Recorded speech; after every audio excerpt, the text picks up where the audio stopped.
In the modern world, a missed flight is a tragedy. In the ancient world, a missed step was a death sentence. Today, we cross oceans in hours with a cocktail in hand. For our ancestors, crossing a single forest meant gambling with starvation, bandits, and diseases that turned your blood to water. Leaving your village wasn't a vacation, it was often a final goodbye. Step into the past, where the maps ended in dragons and the road back home was paved with the bones of those who tried. For the vast majority of human history, the horizon wasn't a scenic view, it was a wall. If you were born in a medieval village in Europe or a remote outpost along the Silk Road, your entire world likely spanned no more than 10 miles in any direction. To the average person, travel was something reserved for the desperate, the holy, or the mad. The moment you stepped beyond the familiar smoke of your hearth, you were effectively stepping off the edge of the known universe. There were no maps, at least not ones that could tell you where to find clean water or which mountain pass was blocked by a rock slide. The physical toll of travel began the second you tightened your boots. Most people traveled on foot, carrying their entire lives on their backs. If you were wealthy, you might have a horse, but horses were fragile, expensive, and required more calories than a human. For the commoner, travel meant walking 20 miles a day over terrain that hadn't seen a shovel in centuries. Roman roads, once the marvel of the world, had crumbled into jagged ruins or disappeared under mud and forest. A simple rainstorm could turn a path into a swamp, slowing your pace to a crawl while your meager food supplies rotted in the humidity. Every mile walked was a caloric deficit. In an era where food was grown and consumed locally, there were no grocery stores or roadside inns every few miles. If you didn't reach a settlement by nightfall, you slept in the dirt. This exposed the traveler to the first and most relentless killer, the elements. Hypothermia didn't care if you were a brave explorer or a fleeing peasant. A drop in temperature at night, combined with damp clothes and a lack of fire, could lead to a quiet, shivering death before the sun rose. But the environment was only half the battle. To travel was to enter a legal vacuum. In your home village, you were protected by the local lord or a web of family ties. Once you hit the open road, you were a foreigner, a word that in many ancient tongues was synonymous with enemy. You had no rights. If a local gang of bandits decided to slit your throat for your shoes, there was no police force to call. There would be no investigation. Your body would simply feed the crows, and your family back home would simply assume you had vanished into the great unknown. The psychological weight was perhaps the heaviest burden. In the 21st century, we have the comfort of knowing exactly where we are via satellite. To a traveler in the year 1200, the woods were haunted. This wasn't just superstition, it was a survival mechanism. The monsters people drew on maps, the cannibals, the demons, the shapeshifters, were metaphors for the very real dangers of isolation. When you are alone in a dark forest and you hear a sound you cannot identify, your mind fills in the gaps with nightmares. The sheer terror of the unknown kept most people paralyzed, preferring the slow grind of poverty at home to the fast-paced lethality of the open road. Those who did choose to leave were often fleeing something worse than death, famine, war, or religious persecution. They knew the odds. They knew that for every 10 men who set out on a pilgrimage or a trade route, perhaps only 3 would see their homes again. The road wasn't a path to adventure, it was a gauntlet of biological and human cruelty. And yet, the world needed to move. Silk needed to reach Rome, spices needed to reach London, and the desperate needed a new start. Little did they know that the worst dangers weren't the wolves or the bandits, they were the microscopic passengers hitching a ride in their own blood. If the jagged terrain and the threat of exposure didn't claim a traveler's life, their own biology likely would. In the modern era, we view a long journey as a chance to see new sights. In the past, every mile traveled was an exposure to a new ecosystem of pathogens for which the human body had no defense. This was the era of the microbial border.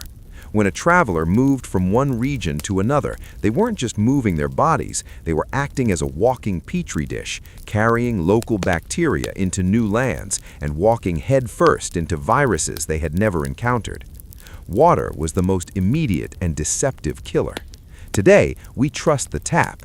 In the past, a sparkling stream could be a delivery system for death. Dysentery, often called the bloody flux, was the scourge of the road.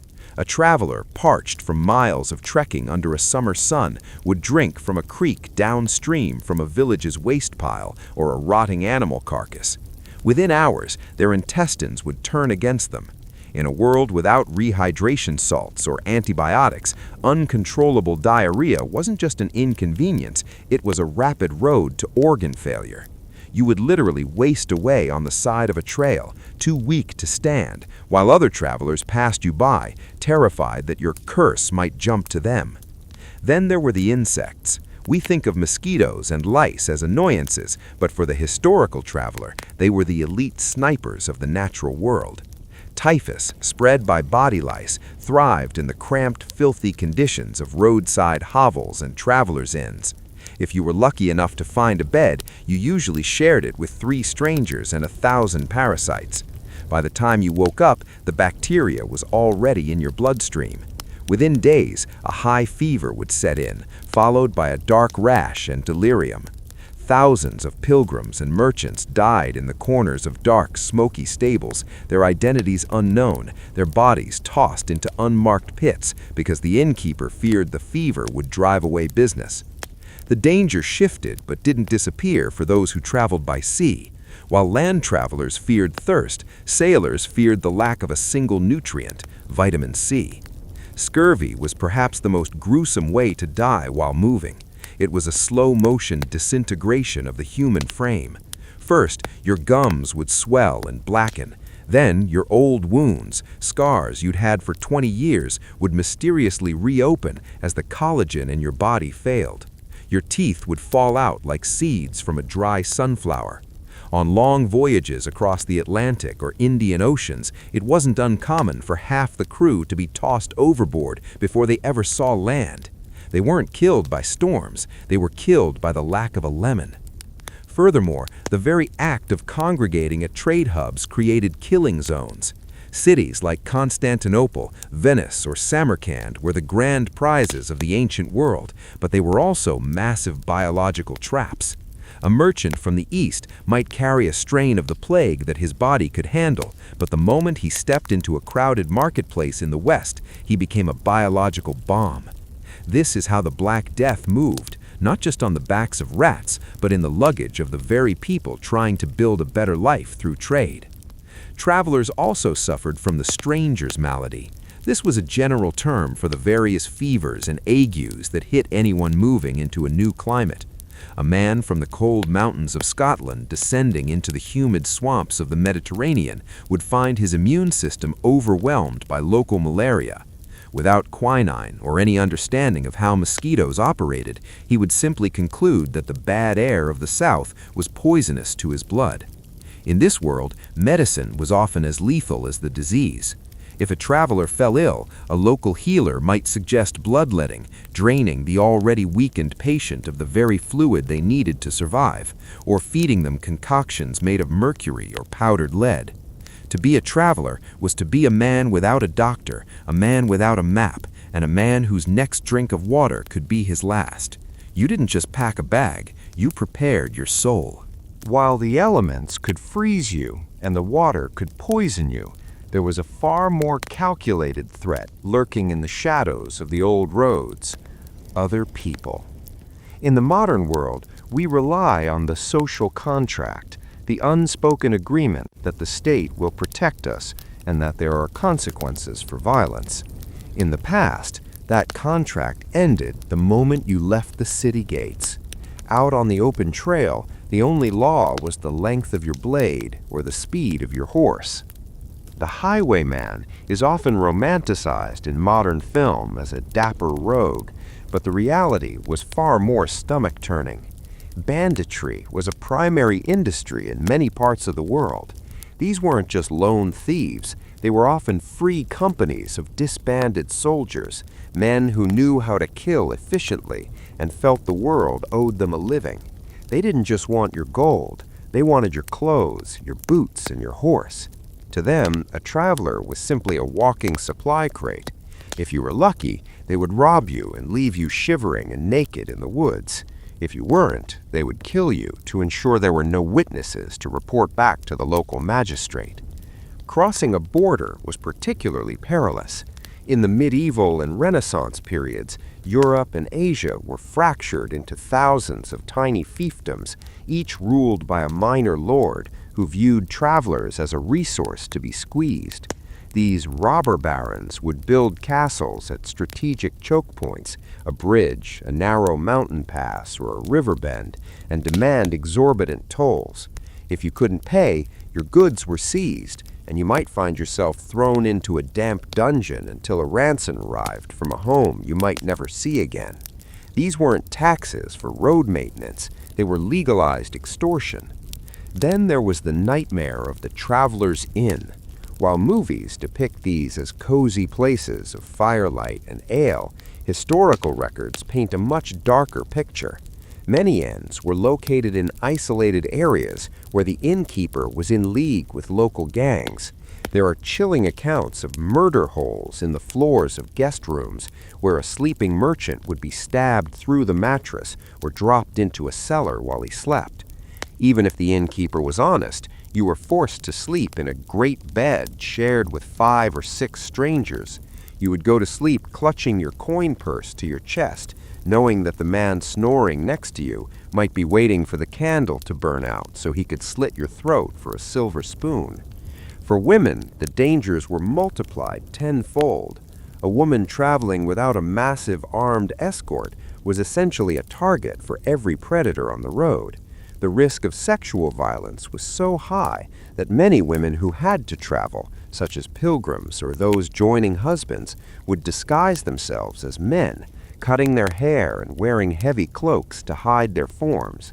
To be lost on the road as a woman wasn't just a matter of survival, it was a matter of avoiding a fate many at the time considered worse than death. Even the protectors were a threat.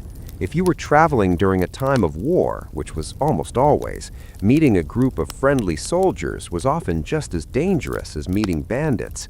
Armies of the past rarely had organized supply lines. They lived off the land. To a hungry platoon of mercenaries, a merchant's wagon wasn't trade commerce, it was lunch. They would requisition your supplies, borrow your oxen, and leave you to starve in the mud, often beating you for the crime of not having more for them to steal. The isolation of the road meant that justice was a phantom. If a crime was committed 10 miles from the nearest village, it effectively never happened. There were no forensic teams, no photographs, and no way to track a killer who moved 2 towns over. The road was a place where a man could disappear entirely, his name erased from history by a stranger with a heavy club and a hungry stomach. By the time the vultures finished with the remains, there wouldn't even be a body left to identify. If the road was a gauntlet of bandits and bacteria, the ocean was a vast, indifferent graveyard. In the age of sail, stepping onto a wooden ship wasn't an embarkation, it was a burial at sea that simply hadn't happened yet. For a traveler in the 16th or 17th century, the ocean was a terrifying void where the laws of physics and human morality often dissolved under the pressure of survival. The primary terror of sea travel was the absolute loss of control. On land, you could at least attempt to run. At sea, you were trapped in a floating wooden box. The ships of the era were marvels of engineering for their time, but they were essentially fragile shells held together by hemp rope and tar. A sudden rogue wave or a tropical cyclone could splinter a hull in seconds, sending hundreds of souls into the freezing dark of the abyss. There were no lifeboats, and even if there were, where would you go? You were often thousands of miles from the nearest coastline with no way to signal for help. But a quick death from drowning was often a mercy compared to the slow agony of being becalmed. If the wind died in the middle of the ocean, the ship became a stagnant prison. As the days turned into weeks, the psychological horror set in. Fresh water would turn green and slimy with algae, becoming a thick, ropey liquid that tasted of rot. Hardtack biscuits, the staple food of the sea, would become infested with weevils and maggots. Sailors would wait till dark to eat, so they wouldn't have to see the larvae crawling through their food, but they could still feel them crunching between their teeth. When the food ran out entirely, the law of the sea took over. History is littered with horrific accounts of shipwrecks where survivors were forced to make the custom of the sea, a polite euphemism for drawing lots to see who would be killed and eaten by the others. This wasn't just a campfire story. It was a documented reality for crews lost in the Pacific or the South Atlantic. Men who had been friends for years would look at each other not as companions, but as sources of protein. The desperation of hunger at sea stripped away the thin veneer of civilization, leaving only the primal urge to breathe for one more hour. Beyond the internal horrors, the sea was a theater of war and piracy. In the Caribbean or the Mediterranean, a merchant ship was a prize for state-sponsored privateers or ruthless pirates. Unlike the land-based bandits who might just take your coin, pirates often used extreme torture to find where the real treasure was hidden. Captives might be keel-hauled, dragged by a rope under the barnacle-encrusted belly of the ship, which would shred their skin to ribbons, or simply sold into a lifetime of grueling galley slavery, chained to an oar until their hearts gave out. Even the environment of the ship itself was toxic. Below deck, the air was a thick, stagnant soup of vomit, bile, and the stench of unwashed bodies. Rats outnumbered the humans, scurrying over the faces of sleeping passengers and gnawing on their toes. These rats carried the fleas that brought the plague, and in the cramped quarters of a ship, a single infected person could wipe out the entire crew in a matter of days. History tells of ghost ships found drifting aimlessly in the Atlantic, their sails tattered and their decks silent, every single person on board dead from disease, leaving the vessel to wander the waves like a floating tomb. To cross an ocean was to accept that you were no longer at the top of the food chain. You were a guest in a realm of monsters, storms, and starvation. If you reached the other side, you didn't celebrate a vacation. You fell to your knees and thanked whatever god you believed in for the miracle of still having skin on your bones and breath in your lungs. If a traveler managed to avoid the bandits of the forests and the starvation of the sea, they often faced the ultimate gatekeepers of the planet, the great deserts and the frozen wastes. In these landscapes, nature didn't just ignore you, it actively tried to erase you. To cross the Sahara or the Gobi, or to navigate the high mountain passes of the Alps or the Himalayas, was to enter a world where the human body was fundamentally never meant to exist. In the desert, the sun was a physical weight. For a merchant on a caravan, the heat was a relentless predator that sucked the moisture from your cells before you even realized you were thirsty. Water was more valuable than the gold or silk being transported. A single miscalculation, a sandstorm that obscured the path to the next oasis, or a guide who lost his way, was a death sentence for hundreds. When a camel died, the travelers would often cut open its stomach to drink the foul green liquid inside just to stay conscious for another hour. The desert was littered with the white markers of history, the bleached bones of thousands of travelers who had collapsed only a mile away from water they couldn't see. But the cold was perhaps a more deceptive killer. In the high mountain passes, the air grew thin, and the sleep of death beckoned. Hypothermia doesn't feel like pain in its final stages. It feels like a warm, seductive drowsiness. Travelers crossing the Alps in winter would often sit down for a moment's rest and simply never get up. Their companions, hardened by the brutality of the journey, often had to leave them behind. To stop and help a dying friend was to ensure your own death. There are haunting accounts of parents having to leave children or sons leaving fathers in the snow because the cold had no mercy and the group had no extra heat to share. In these extreme environments, the very air you breathed could be your undoing. In the high altitudes of the Andes or the Himalayas, travelers suffered from mountain sickness, a terrifying condition where your lungs fill with fluid or your brain begins to swell because of the lack of oxygen. Without any understanding of atmospheric pressure, ancient travelers believed they were being cursed by the mountain gods, or that the air itself was thin and evil. They would cough up blood and stumble off cliffs in a state of high-altitude psychosis, their bodies preserved in the ice for centuries like macabre statues. The logistics of these journeys were a nightmare of physics. Every pound of food you carried was a pound of weight that made you sweat, and every drop of sweat was precious moisture lost. If a pack animal broke a leg on a jagged mountain trail, you lost not just the animal, but the weeks of calories it carried. There were no rescue teams. There were no helicopters. If you broke your ankle in the middle of the Gobi Desert, you were already dead. Your companions would simply say a prayer and keep moving, knowing that the vultures were already circling. Furthermore, these dead zones were often the only paths between civilizations. To get the riches of the East to the markets of the West, humans had to defy the planet's harshest climates. They did it out of greed, out of faith, or out of total necessity. But they paid for it with a toll of human life that we can barely conceive of today. The Silk Road wasn't a road at all. It was a series of shifting paths through hell, where the price of a luxury rug was often the lives of a dozen men who froze or withered away to bring it to a king's feet.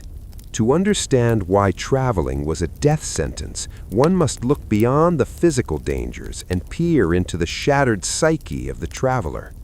Today we have homesickness, a mild longing for our own bed. In the past, people suffered from nostalgia, which was classified by physicians as a literal, potentially fatal disease. When a traveler crossed the point of no return, the geographical marker where the familiar smells of their village faded and the language of the locals changed, they entered a state of profound psychological trauma. In an age without telecommunications, leaving home was a form of social death.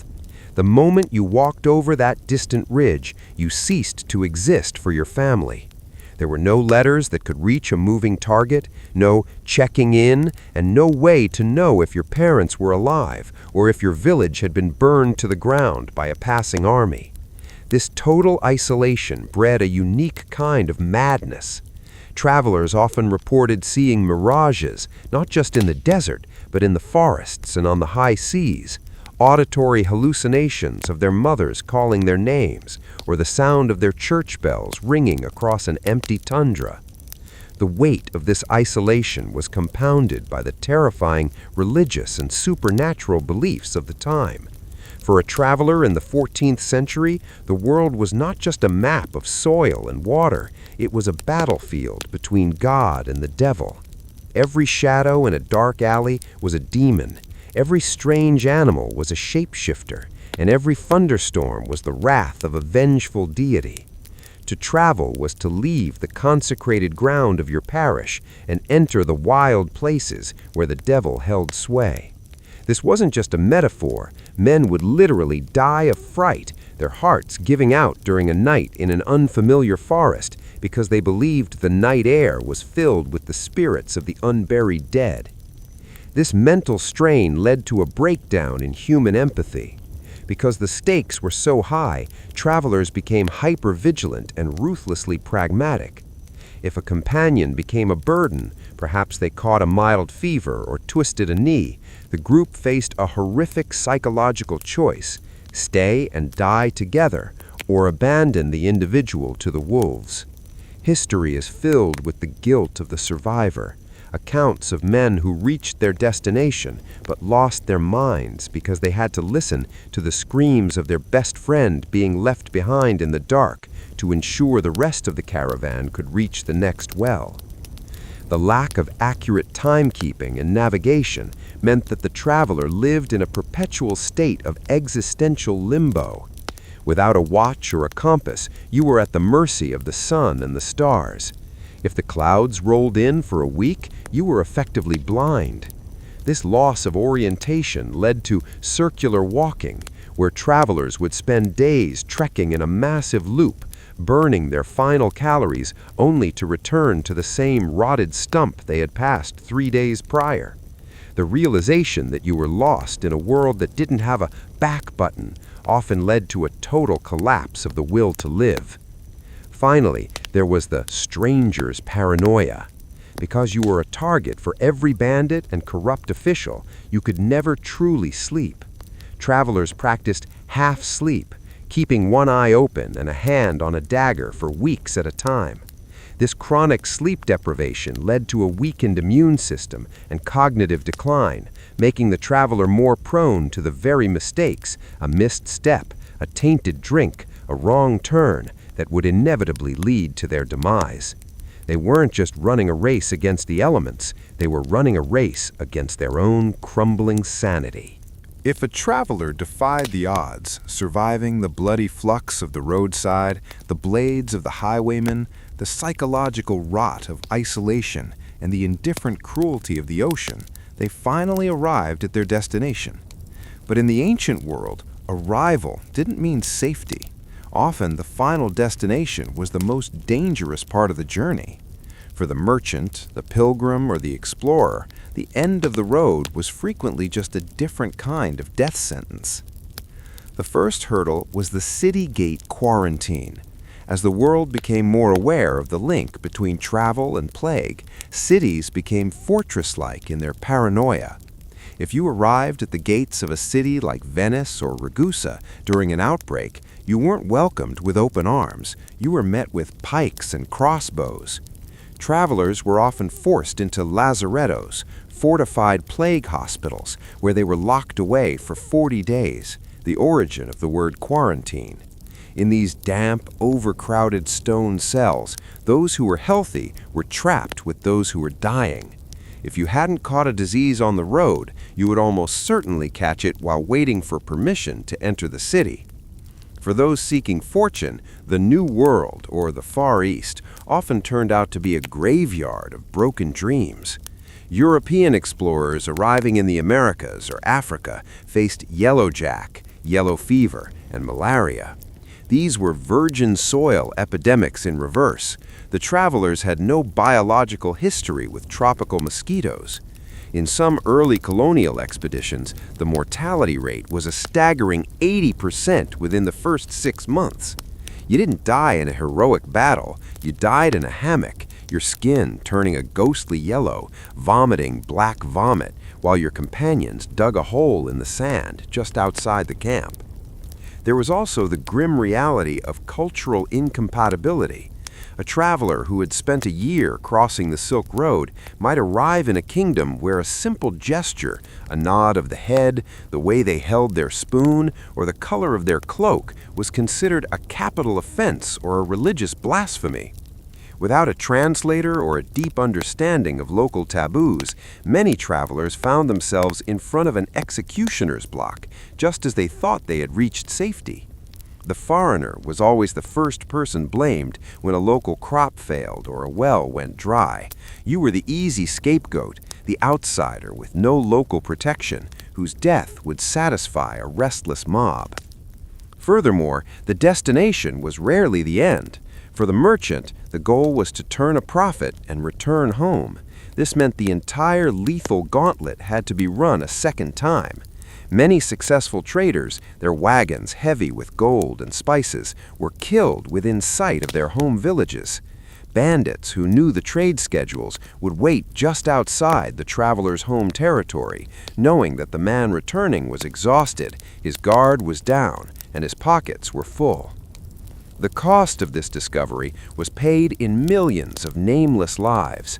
We celebrate the names of Marco Polo, Ibn Battuta, and Magellan, but for every famous name that made it into the history books, there are 10,000 skeletons lining the paths they took. These were the ghost travelers, the fathers who never returned to their children, the sons who vanished into the desert, and the dreamers who became part of the soil in a land whose name they couldn't even pronounce. Ultimately, the history of travel is the history of human sacrifice.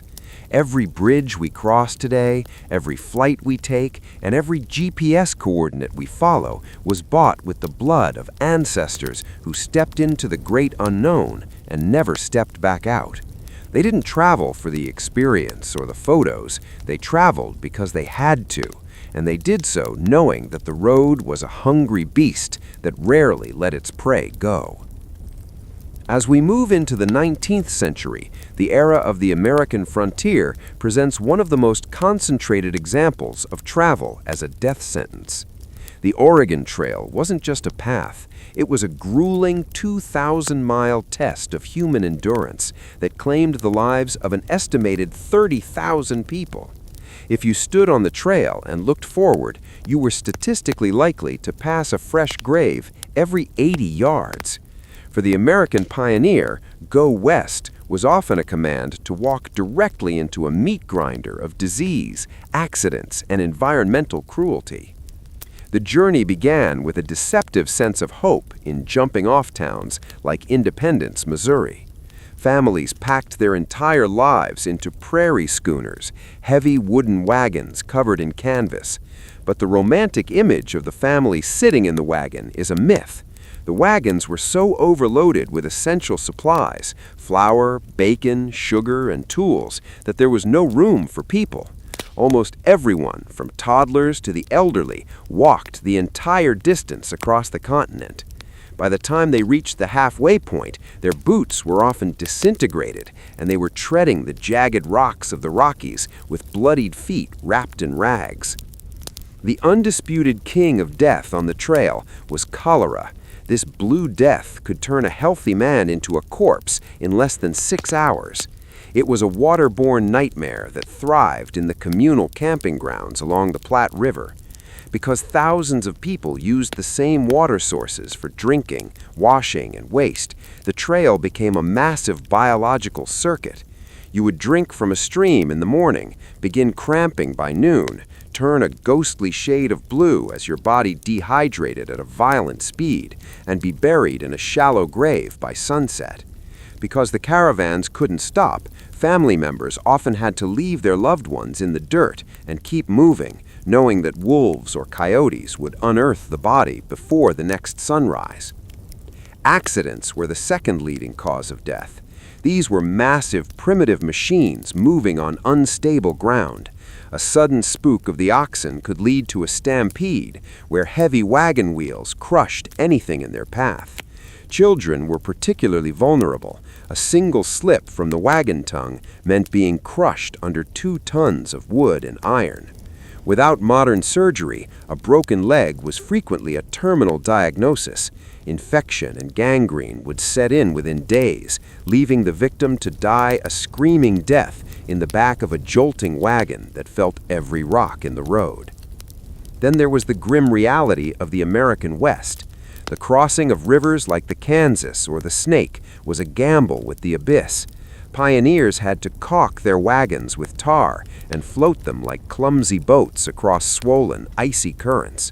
One wrong move, one snag on a hidden branch, and the family's entire world, their food, their memories, and their lives, was swept away. If they survived the water, they faced the 40-mile desert in Nevada, a blistering, waterless stretch of alkali dust that killed cattle by the hundreds and left humans crawling through the sand, their tongues swollen and black from thirst. The final hurdle was the mountains. The Sierra Nevada and the Cascades were vertical walls of granite that required winching wagons up cliffs with ropes and pulleys. If the traveler arrived even 2 weeks late, the winter snows would descend. The infamous Dunner Party stands as a haunting reminder of what happened when the trail won. Trapped by 15-foot snowdrifts, they were reduced to eating their pack animals, then their dogs, then the leather of their shoes, and finally each other. Their story isn't an outlier of history, it is the logical conclusion of what happens when human ambition meets the absolute limit of the natural world. The Oregon Trail was a landscape of broken wood, discarded furniture, and white bones. It remains the largest mass migration graveyard in North American history, proving that even in the modern 1800s, to cross the horizon was to kiss your life goodbye.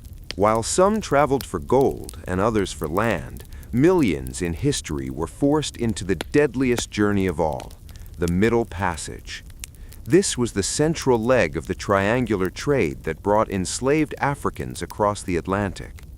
Unlike the pioneers who chose the risk, the millions trapped in the hulls of slave ships were victims of a journey designed for maximum efficiency and minimum humanity. On these ships, the death sentence wasn't a risk, it was a statistical certainty for nearly 2 million souls.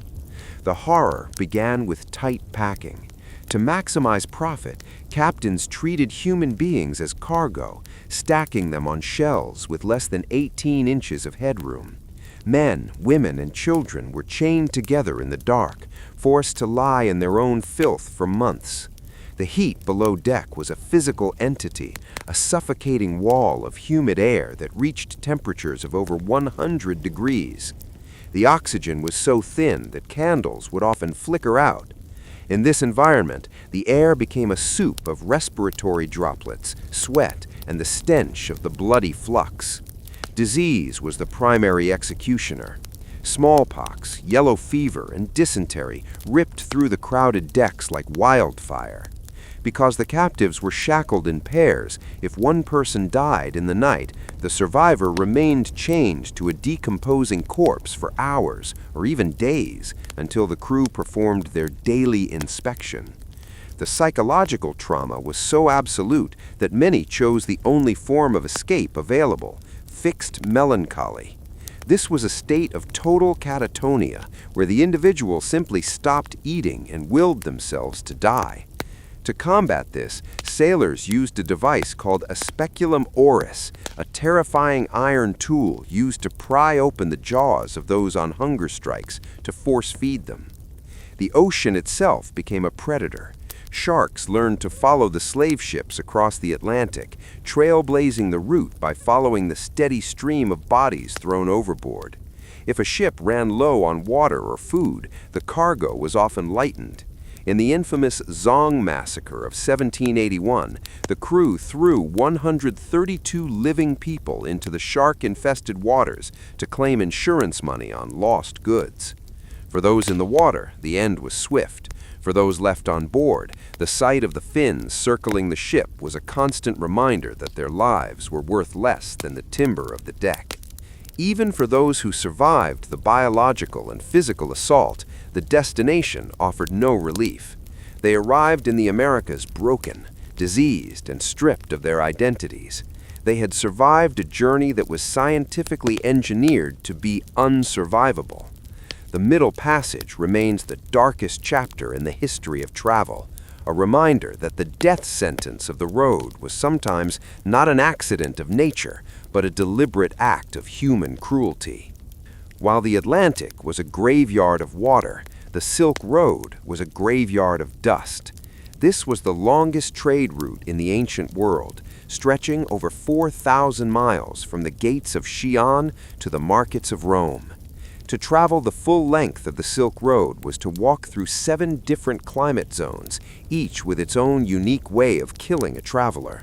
It took roughly 2 years to complete the journey, and many families would hold a funeral the day a merchant departed, knowing the odds of a return were slim. The greatest hurdle was the Taklamakan Desert.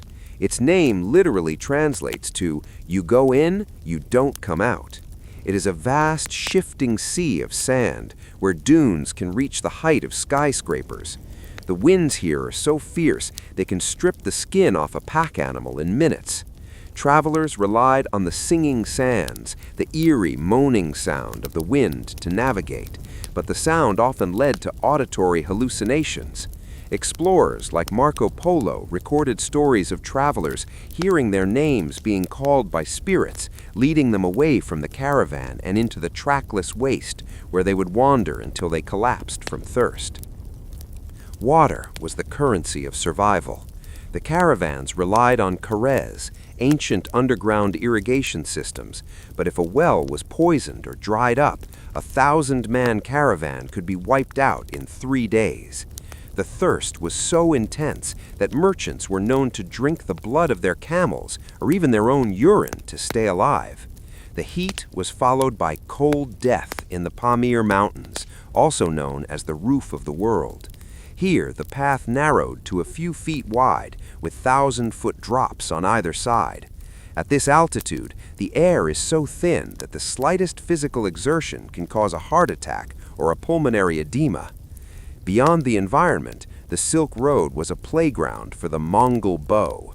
Throughout much of its history, the route was plagued by nomadic raiders who viewed merchants as mobile banks. A caravan was only as safe as its private army. If the guards were bribed or overpowered, the merchants were often blinded or maimed before being robbed, left to wander the desert as a warning to others. The silk that moved along these paths was literally stained with the blood of those who carried it. Every thread of fabric represented 1,000 miles of terror and a dozen lives lost to the sands. By the 18th and 19th centuries, travel had become a rite of passage for the wealthy elite of Europe and America. This was the Grand Tour, a sophisticated journey through France, Italy, and Greece designed to polish a young gentleman's education. However, even with pockets full of gold and a carriage cushioned in silk, the death sentence of travel remained remarkably democratic. Wealth could buy you a faster horse, but it couldn't buy you immunity from the sheer lethality of pre-modern transit. For many aristocratic families, the Grand Tour ended not with a homecoming party, but with a lead-lined coffin being shipped back across the English Channel. The first hazard for the elite traveler was the vetturino, the hired coachman. While the poor walked, the rich relied on heavy, top-heavy carriages that were essentially rolling death traps. These vehicles had no suspension and were prone to overturning on the narrow, winding mountain passes of the Alps. A snapped axle at high speed meant the carriage would tumble down a ravine, crushing its occupants inside a splintering wooden box. If you survived the crash, you were often at the mercy of the very coachmen you hired, who were notorious for conspiring with bandits to staged robberies in isolated forests. Disease, however, was the great leveler. Even the finest villas in Rome or Venice were death traps for the uninitiated. The most feared was Roman fever, a particularly lethal strain of malaria. Wealthy travelers, fascinated by the ruins of the Colosseum or the Forum, would linger in the marshy lowlands of the city at sunset, the exact time when mosquitoes were most active. Because they believed the miasma, or bad air, caused the sickness, they would close their windows, trapping themselves in hot, stagnant rooms that did nothing to stop the insects. Hundreds of young poets, scholars, and lords died in their prime, their lungs filling with fluid as they gasped for breath in the shadow of the ancient world they had come to admire. The Grand Tour also introduced the danger of the honor culture. In the 1700s, a traveler wasn't just representing himself, he was representing his family and his nation. In the crowded gambling dens of Paris or the opera houses of Venice, a minor slight, a spilled drink, an accidental bump, or an unwanted glance at a lady could result in a challenge to a duel. Many young men who left home to study art ended up dead in a misty field at dawn, a rapier through their heart, or a lead ball in their brain over a perceived insult they didn't even understand. Even the food of the elite was a gamble. While the poor died of starvation, the rich often died of excess and contamination. In an era before refrigeration, luxury meats and seafood were often disguised with heavy spices to hide the scent of decay. A grand banquet in Florence could lead to a localized outbreak of botulism or salmonella. Without the concept of germ theory, the symptoms were often attributed to the humors being out of balance, and the prescribed cure, more bloodletting or toxic doses of mercury, usually finished what the tainted fish had started. Finally, there was the shipwreck of the soul. The sheer hedonism and lack of supervision on the Grand Tour led many into the dark alleys of addiction and venereal disease. Syphilis was the silent stalker of the traveling elite. A young man might return home looking healthy, only to have his mind and body slowly disintegrate over the next decade. For the wealthy of the 18th century, travel was a double-edged sword. It offered the world's greatest beauty, but it demanded a price in blood, breath, and sanity that no amount of gold could ever truly pay. If the Grand Tour was a danger of civilization, the search for the Northwest Passage was a head-on collision with the end of the world. In the mid-1800s, the British Naval Navy sent its finest ships, fortified with iron and stocked with thousands of cans of food, into the Arctic.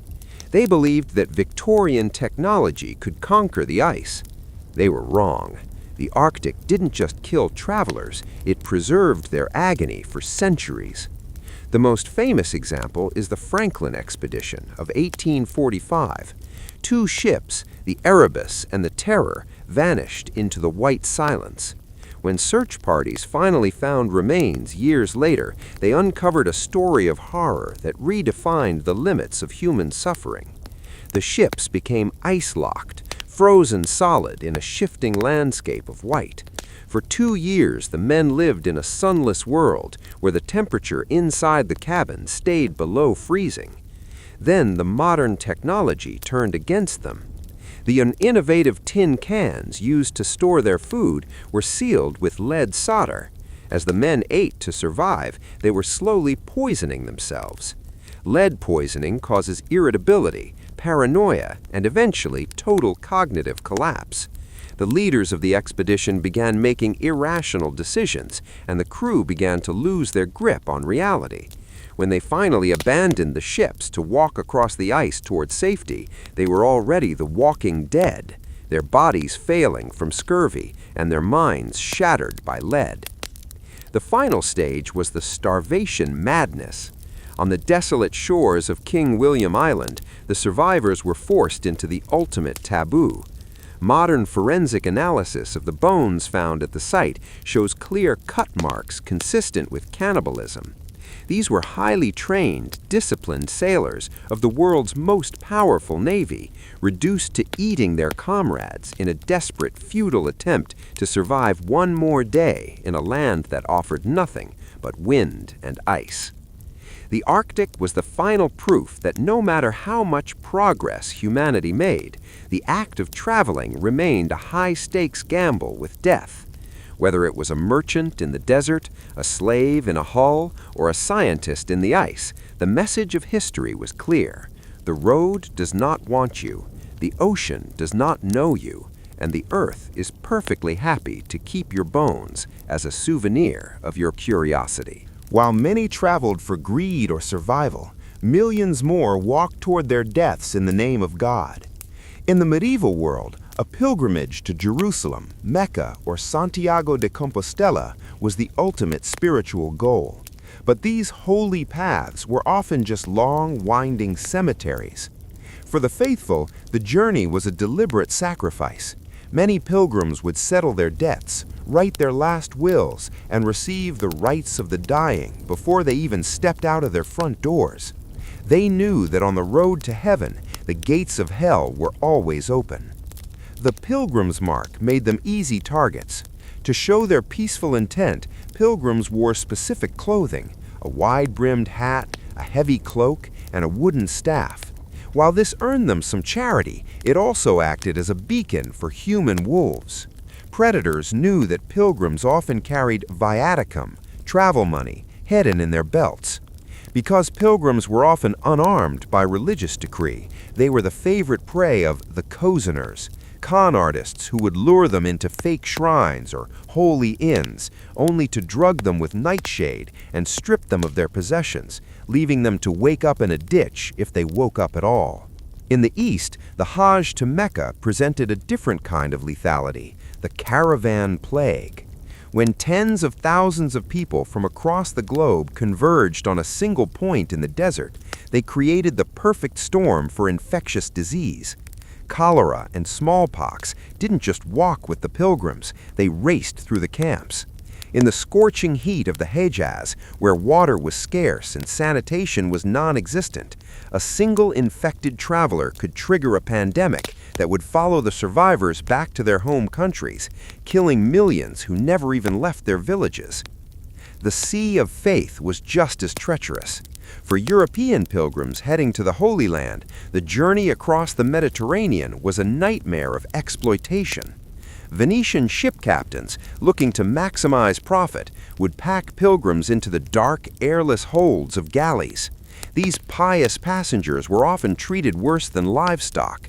If a storm arose, the crew would sometimes throw the pilgrims' meager belongings overboard to lighten the ship.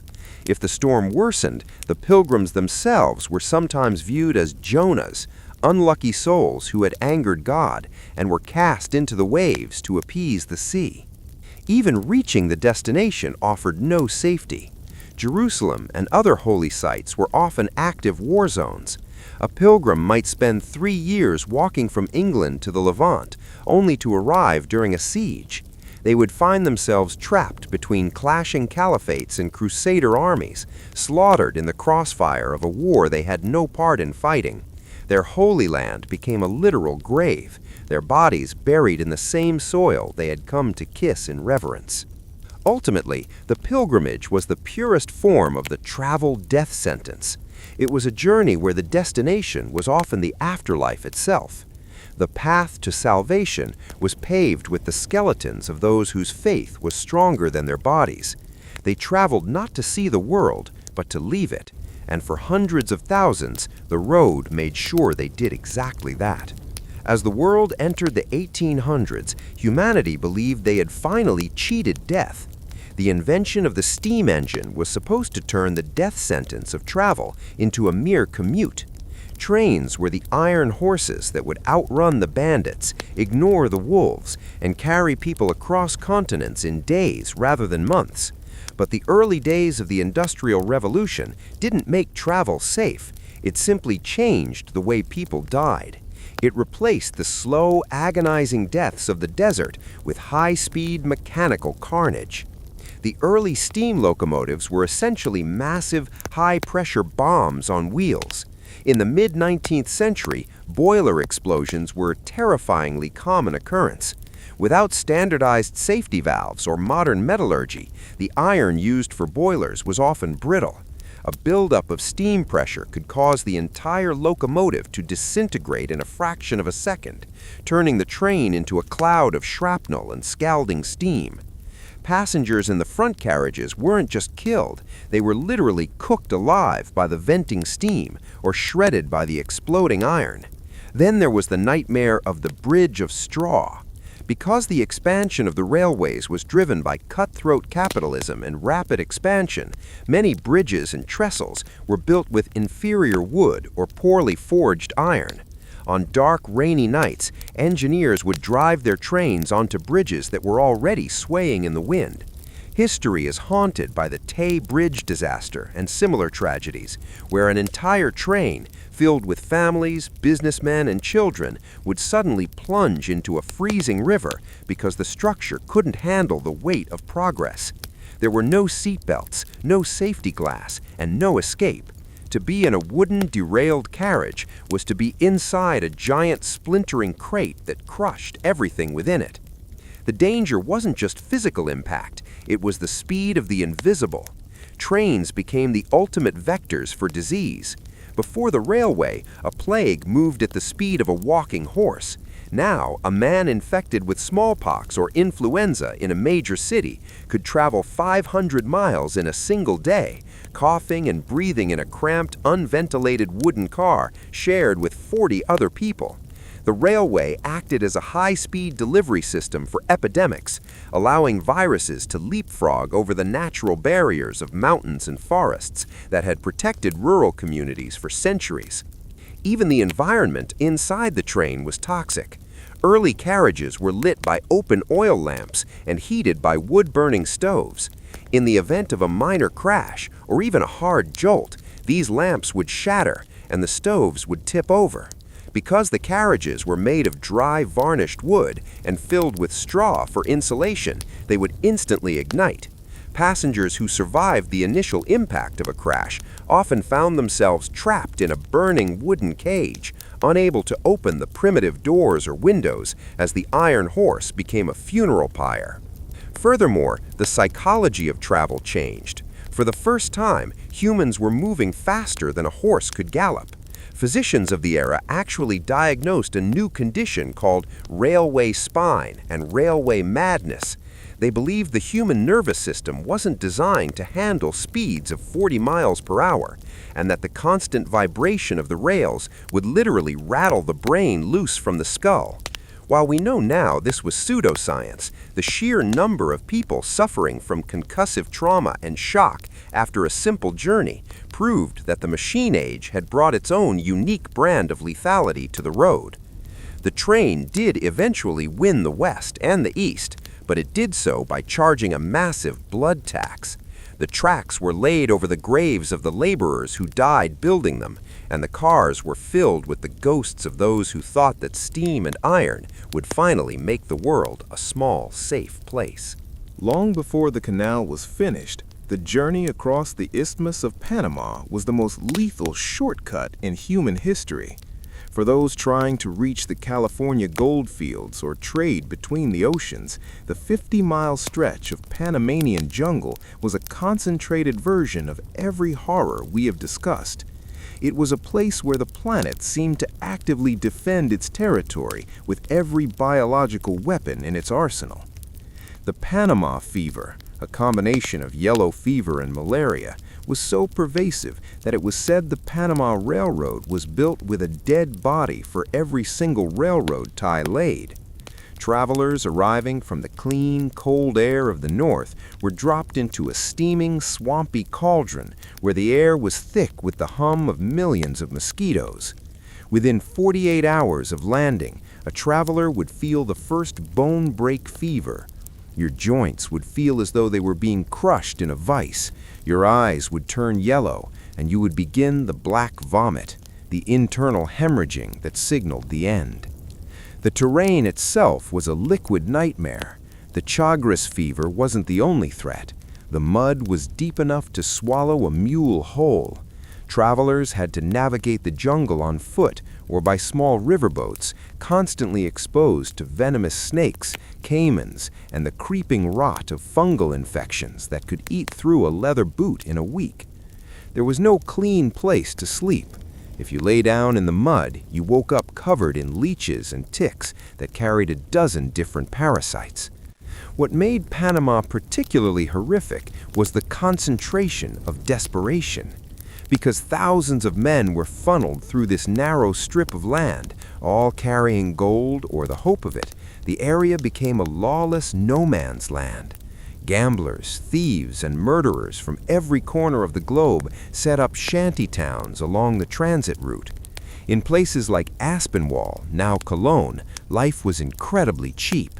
A man could be stabbed to death in a crowded bar for a pair of clean socks, and his body would be tossed into the swamp before his drink had even gone cold.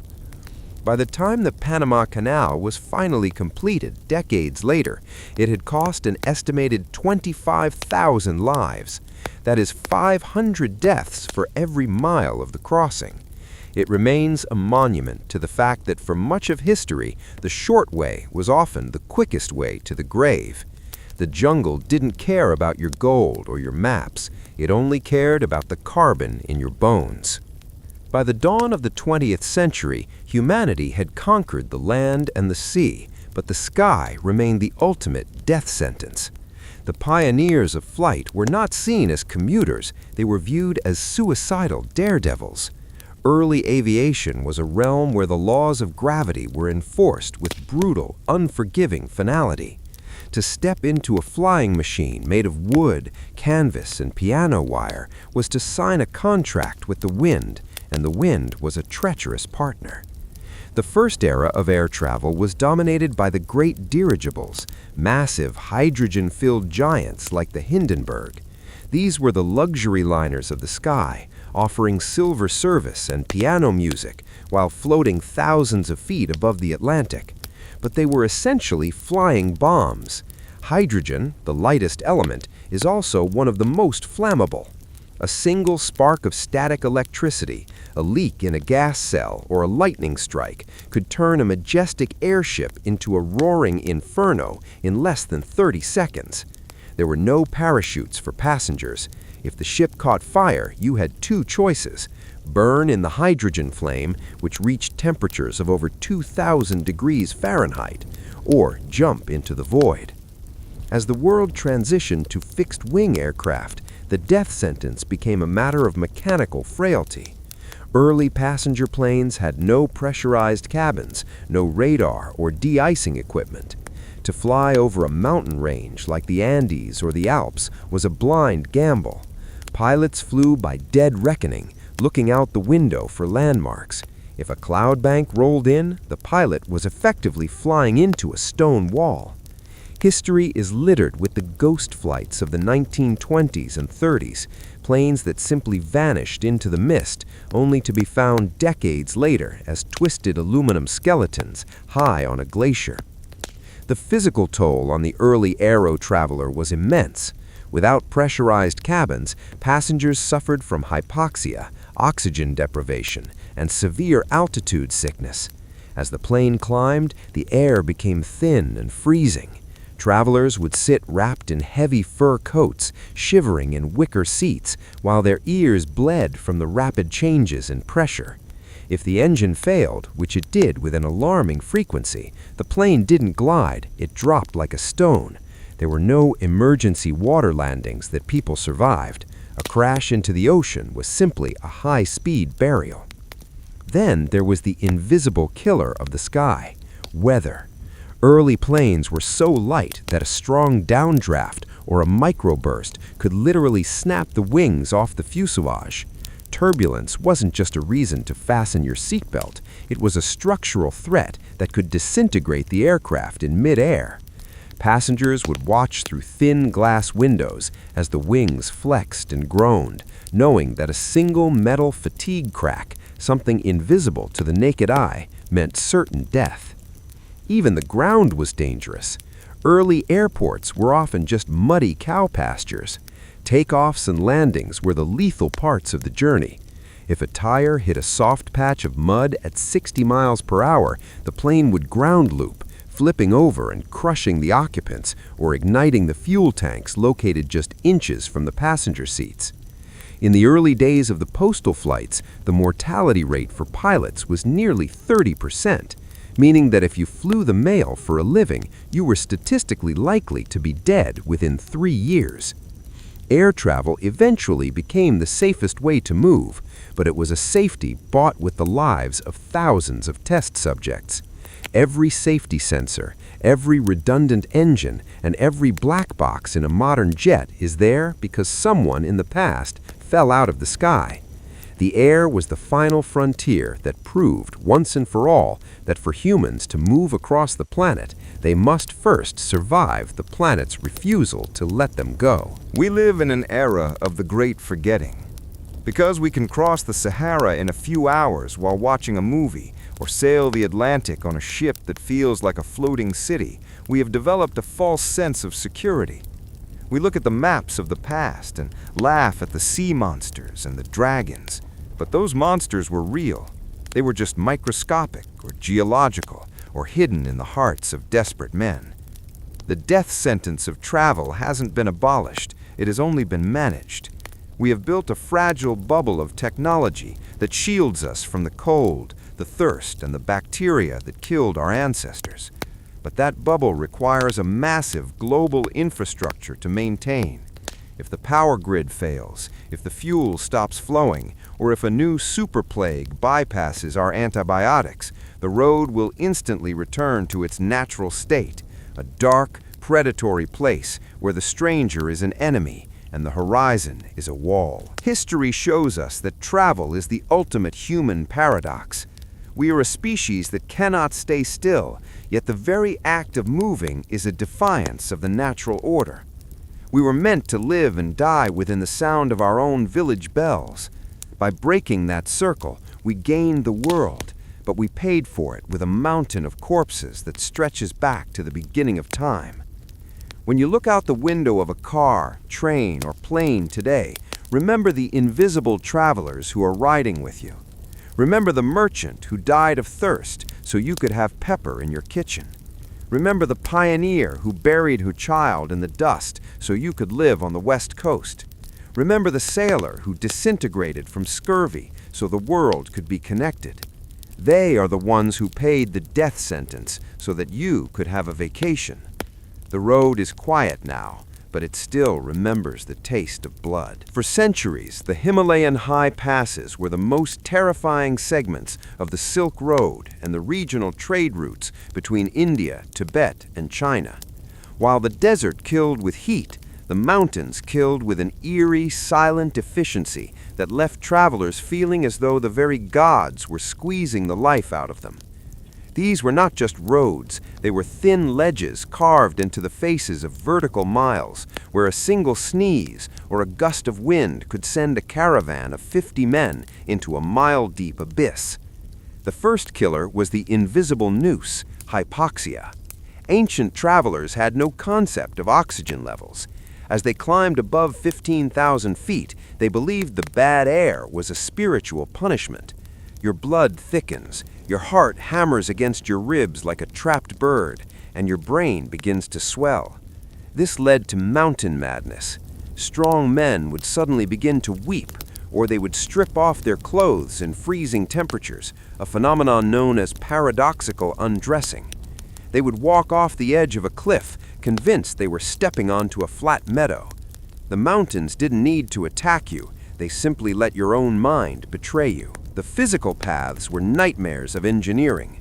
Many roads were actually just wooden planks driven into cracks in the rock, hanging over 1,000-foot drops. If the wood was rotten from the monsoon rains, the traveler would simply disappear through the floor. There was a specific sound travelers dreaded more than thunder, the crack of a shifting glacier or the rumble of an avalanche. In a matter of seconds, an entire village of moving people could be buried under 10,000 tons of ice and stone, preserved in a frozen tomb until the world forgot their names. Then there was the Karakoram cold. At night, the temperature would drop so fast that if you touched a metal cooking pot with your bare hand, your skin would instantly fuse to it. Travelers would huddle together with their pack animals, yaks or goats, trying to steal the warmth from the beasts. It was common to wake up in the morning and find that the person you were leaning against for warmth had turned into a solid block of ice during the night. The survivors couldn't afford to mourn. They had to keep moving before the sun softened the snow and made the path even more treacherous. As travel became more frequent, humanity developed a way to survive the death sentence: the network. This included the caravanserais of the Middle East and the monastic hostels of Europe. But these places of mercy were often centers of biological warfare. When you bring people from 5 different continents into one stone room to sleep on the same straw mats, you aren't just sharing stories, you are swapping the world's most lethal pathogens. The hostel plague was a constant threat. Bed bugs and fleas were the permanent residents of these inns. A merchant from India might bring a strain of the plague that his body was used to, but the European pilgrim sleeping next to him had no defense. Within a week of leaving the safe hostel, the pilgrim would develop buboes, painful grape-sized swellings in the groin and armpits. The hospitality of the road was the very thing that turned a local outbreak into a global pandemic. Furthermore, these hubs were magnets for the civilized predators. corrupt local officials would wait at these stops to tax travelers. If you looked too healthy or too wealthy, you might be accused of a crime you didn't commit. You would be thrown into a black hole, a subterranean dungeon with no light and no air, until your family paid a ransom that would never reach the officials in time. The safe haven was often just a cage with a roof. The traveler's diet at these stops was its own form of slow poison. The pottage served at roadside inns was often a permanent pot, a cauldron that was never emptied, only topped off with whatever scraps were available. It was a breeding ground for botulism and parasites.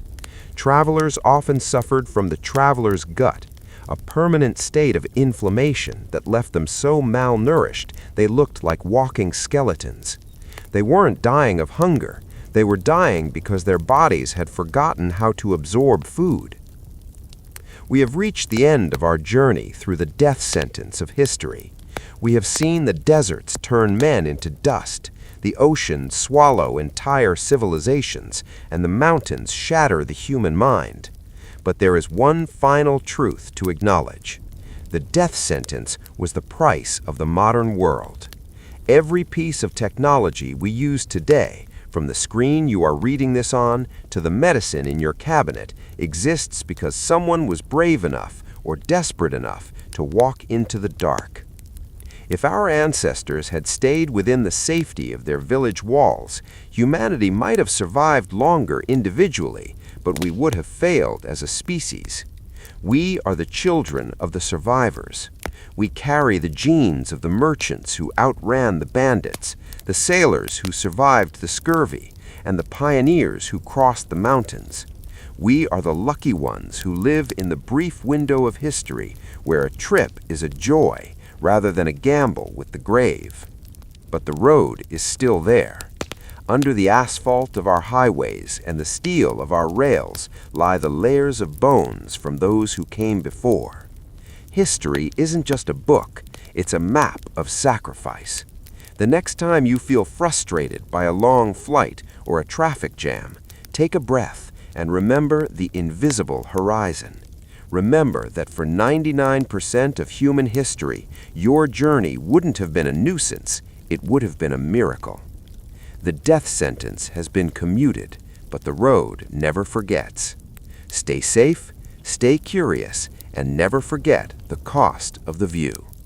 If the traveler survived the wilderness, the desert, and the sea, they eventually reached the great cities. To a person coming from a rural village, places like 18th century London, 14th century Paris, or 19th century Edo, Tokyo, looked like the pinnacle of civilization.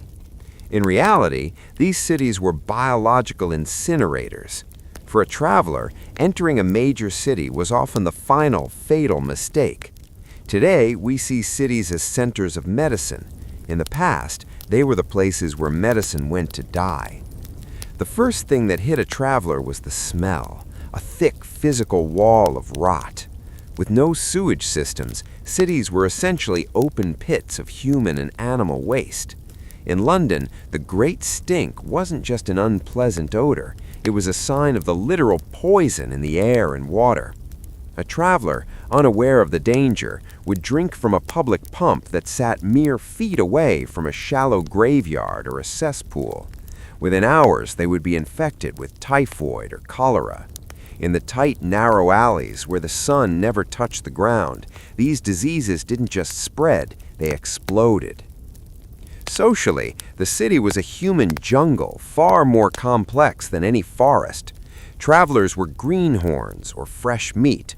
Professional crimpers and kidnappers waited at the city gates.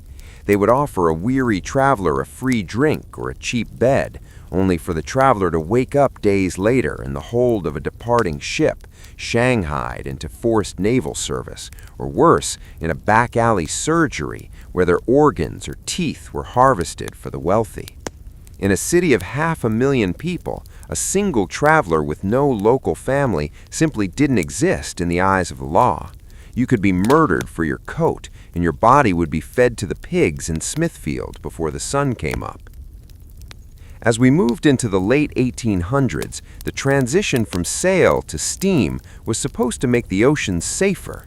The ships were larger and faster, but this speed created a new, terrifying phenomenon, the global pandemic. Under sail, a disease like the plague or smallpox often burned out during a 3-month voyage. Everyone on board either died or became immune before the ship hit land. But with steam, a ship could cross the Atlantic in 9 days. This meant a person could be infected in the slums of Liverpool, board a ship, and arrive in New York City before they even showed their first symptom. These fever ships became floating incubators. The steerage class, the poorest travelers, were packed into the bowels of the ship with no ventilation. The condensation of the breath of hundreds of people would drip from the iron ceilings like infectious rain. If one child had measles or scarlet fever, every child in the hold was a walking corpse by the time the Statue of Liberty appeared on the horizon. For many, the land of opportunity was actually Quarantine Island. Places like Grosse Ile in Canada or Hoffman Island in New York became massive open-air morgues. Travelers who had spent their life savings to escape poverty in Europe were dumped onto these islands, separated from their families by barbed wire, and left to die in fever sheds.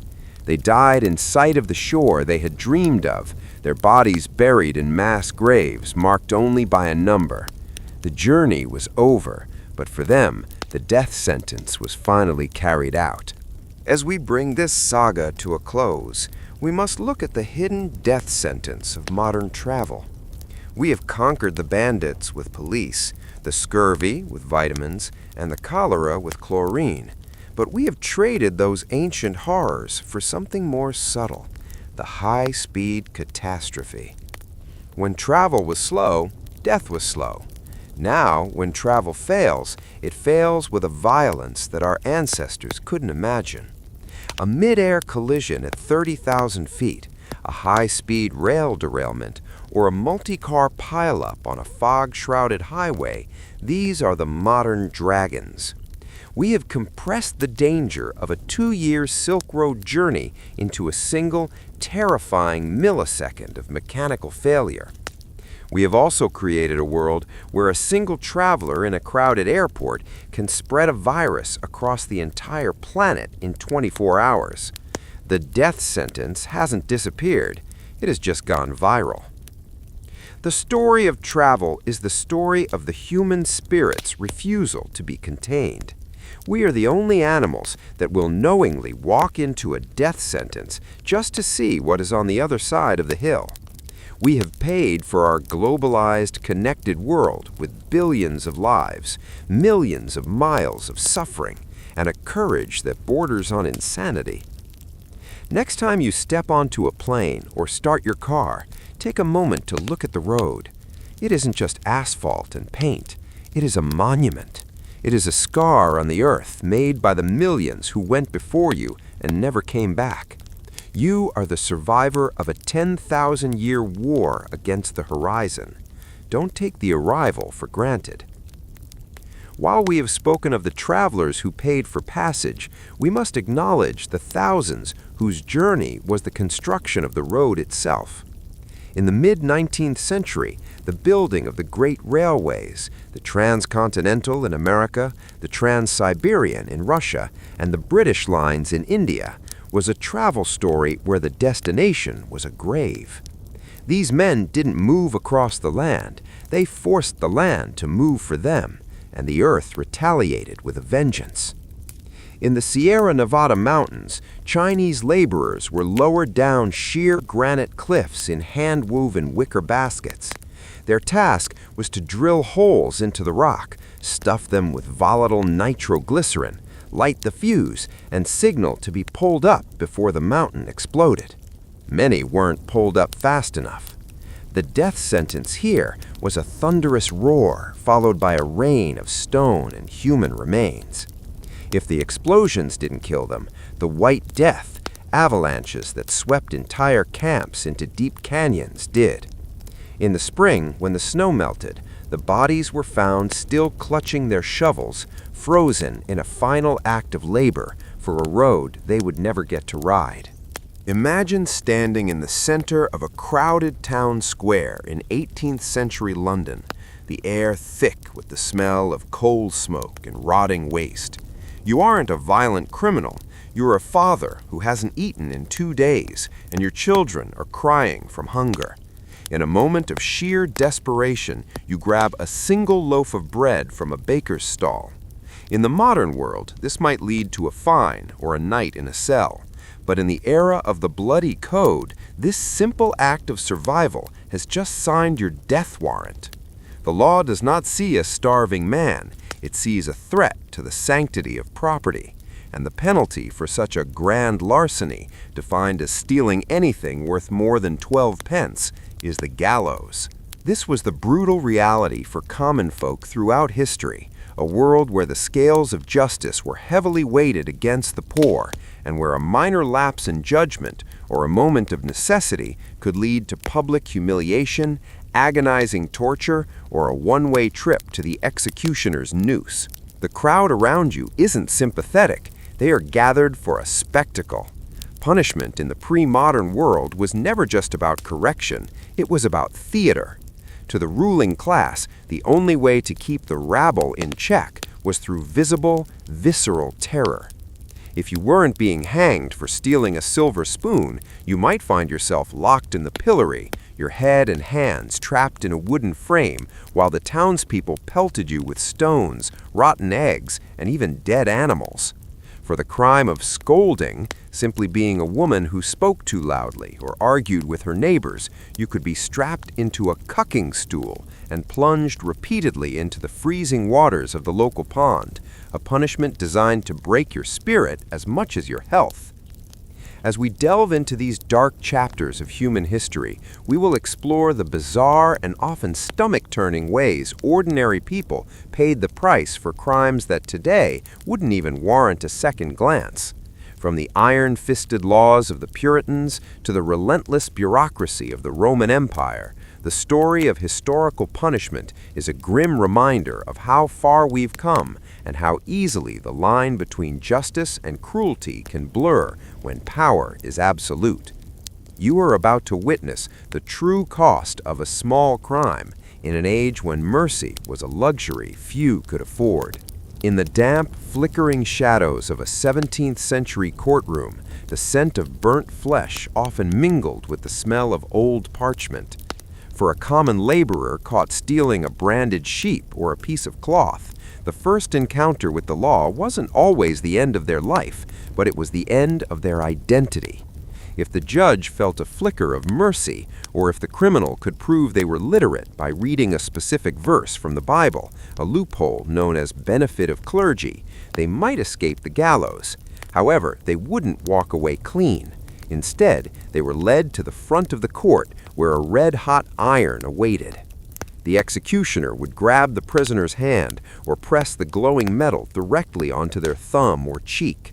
A sharp hiss, a cloud of acrid smoke, and a scream later, the prisoner was permanently marked.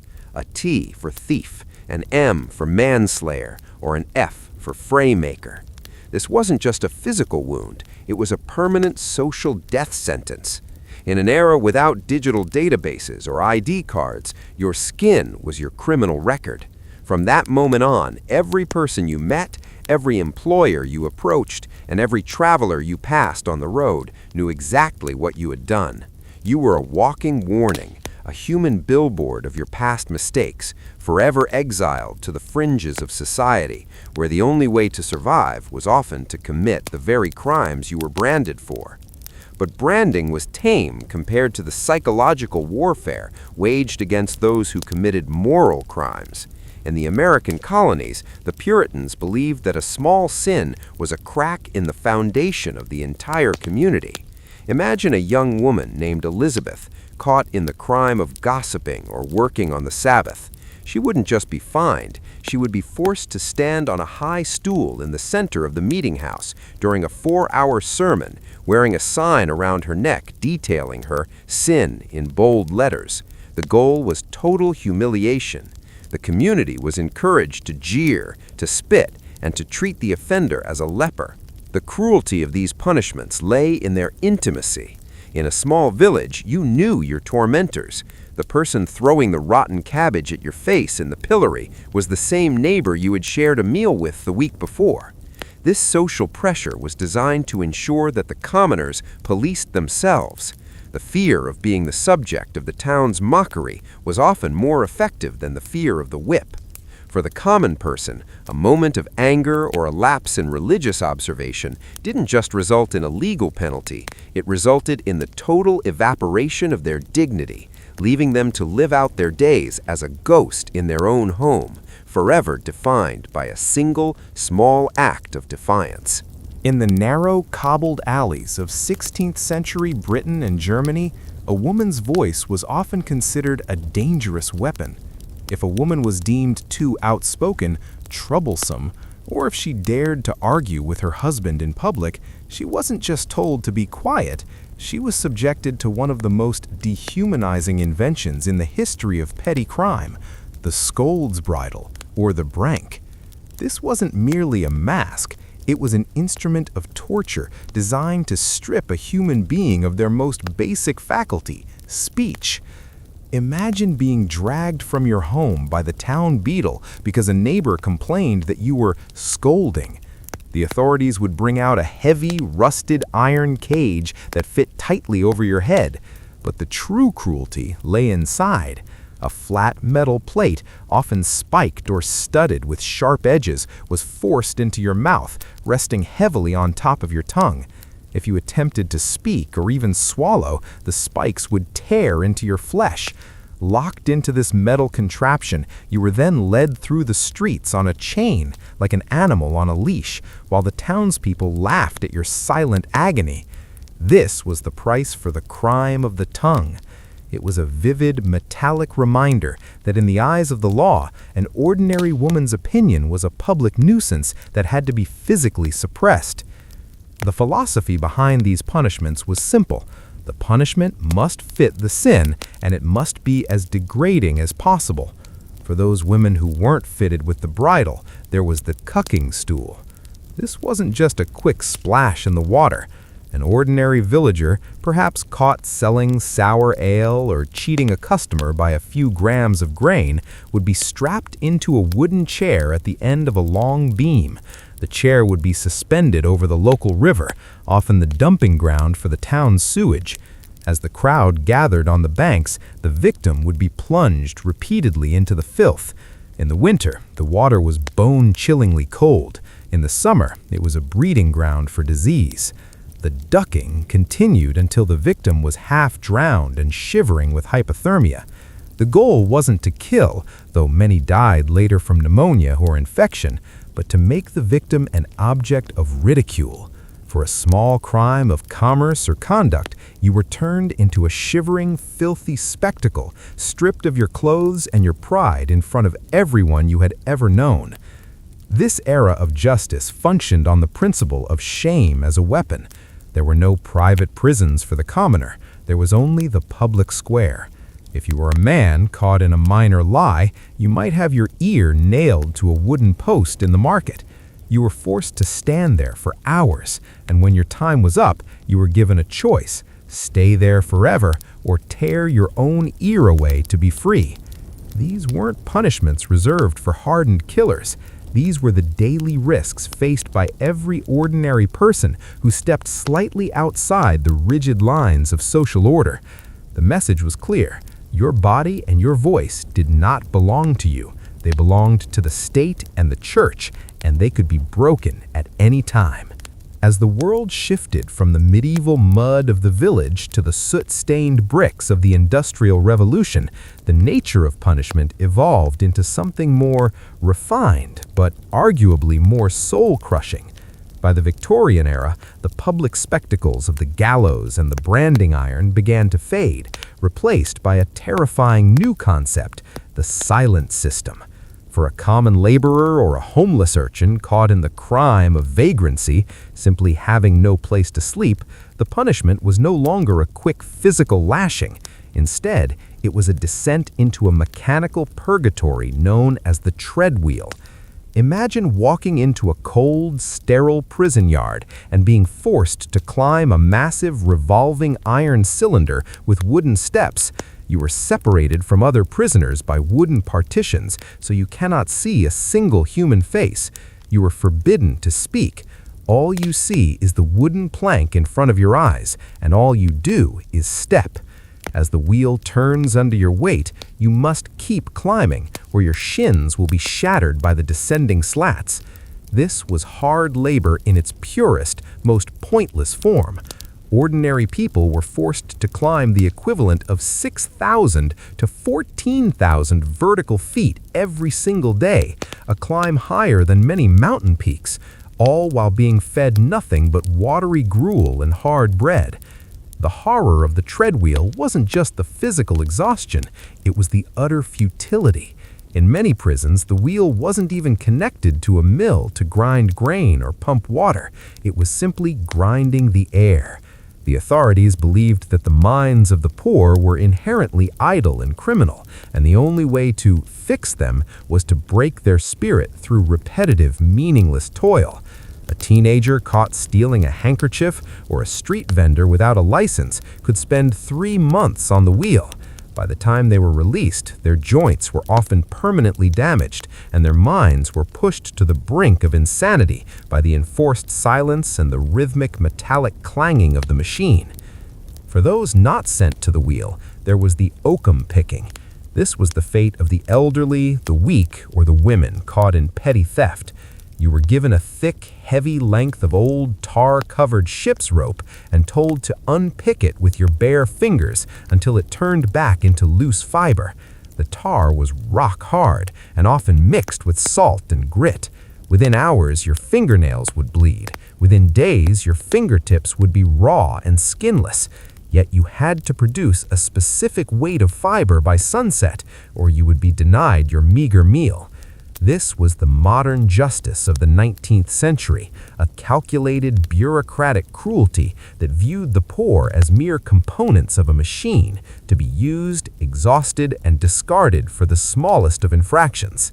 While the treadwheels ground down the bodies of the poor at home, the British Empire devised a more permanent solution for those who littered the streets with their poverty. If you were a common laborer in the 1830s, caught stealing a single silk ribbon or a handful of potatoes to feed a starving child, you might hear a sentence more terrifying than a lashing: transportation beyond the seas. This wasn't a journey to a new life. It was a forced exile to the edge of the known world, Australia, a place so distant it felt like being banished to the moon. The nightmare began long before you saw the shores of a new continent. While waiting for a ship, prisoners were packed into hulks, rotting, decommissioned warships anchored in the Thames. These were floating hellholes where the air was so thick with the stench of disease and unwashed bodies that men would faint upon entering the lower decks. For a petty crime, you were shackled in irons that weighed 10 pounds or more, living in darkness among rats and the dying. When the transport ships finally arrived, the real ordeal started. The voyage lasted 4 to 8 months. You were confined to a space no larger than a coffin, often in a prison cage below the waterline. As the ship tossed in the violent storms of the Southern Ocean, the bilge water, a toxic mix of seawater and human waste, would wash over you. Scurvy would rot your gums until your teeth fell out, and dysentery turned the prison deck into a slaughterhouse of the bowels. Why such an extreme punishment for a small crime? The ruling class had a theory: out of sight, out of mind. They believed the criminal class was a biological infection. By shipping ordinary people caught in minor thefts halfway across the globe, they were effectively pruning the social garden. For the man who stole a sheep or the woman who pawned a borrowed coat, the punishment was a total erasure of their former life. They were stripped of their names and given numbers. If they survived the voyage, and many did not, they arrived in a wilderness where they were assigned as forced labor to wealthy settlers. In the blistering heat of the Australian bush, these convicts for petty crimes were worked like oxen. If a man stumbled or showed a hint of insolence to his master, he was sent to a secondary punishment colony, like Norfolk Island, a place so brutal it was known as Hell in the Pacific. There, for the smallest infraction, a man could be sentenced to 100 lashes with the cat-o'-nine-tails, a whip designed to tear the skin from the bone. This was the ultimate irony of historical justice. A system that claimed to be civilizing the world was in reality built on the backs of ordinary people whose only real crime was being too poor to survive in an era of greed. Long before the existence of professional police or high courts, the common person lived under a terrifying legal philosophy. If the evidence was unclear, they would let God decide. This led to the era of trial by ordeal, a time when your innocence wasn't proven by a lawyer or a witness, but by your body's ability to survive the impossible. If you were a simple peasant accused of a minor theft or an act of witchcraft by a jealous neighbor, you wouldn't be asked for an alibi. Instead, you might be handed a piece of red-hot iron. Imagine the village priest blessing a 3-pound bar of iron as it glows white-hot in a bed of coals. Your task was simple. Pick up the iron, carry 3 paces, and drop it. Your hand would then be wrapped in clean linen. 3 days later, the bandages were removed. If the wound was clean, meaning it was healing without oozing or infection, you were declared innocent by the grace of God. But if the wound was festering or maggot-ridden, it was seen as proof of your guilt. In an age before antibiotics, when everyone lived in filth, the chances of a burn staying clean were nearly zero. For the crime of stealing a pig, you didn't just lose your freedom, you lost the use of your hand, and often your life to the resulting gangrene. For those who feared the fire, there was the trial by cold water. This was frequently used for the most vulnerable members of society. The accused would be bound, right thumb to left toe, left thumb to right toe, and thrown into a consecrated pond or river. The logic was twisted beyond belief. Water was considered a pure element that would reject the guilty. If you floated, it meant the water was pushing you away because you were sinful. You were pulled out and executed. If you sank, you were considered innocent because the water had received you. The only problem, by the time the priests and guards decided you were innocent, you were already at the bottom of the river, gasping your last breath of air. These ordeals weren't reserved for murderers or traitors. They were the standard tools for settling local disputes among the normal population. A dispute over a boundary line, a missing copper pot, or a rumor whispered in the market could lead a commoner to the fire or the depths of the lake. It was a system that weaponized superstition against the powerless.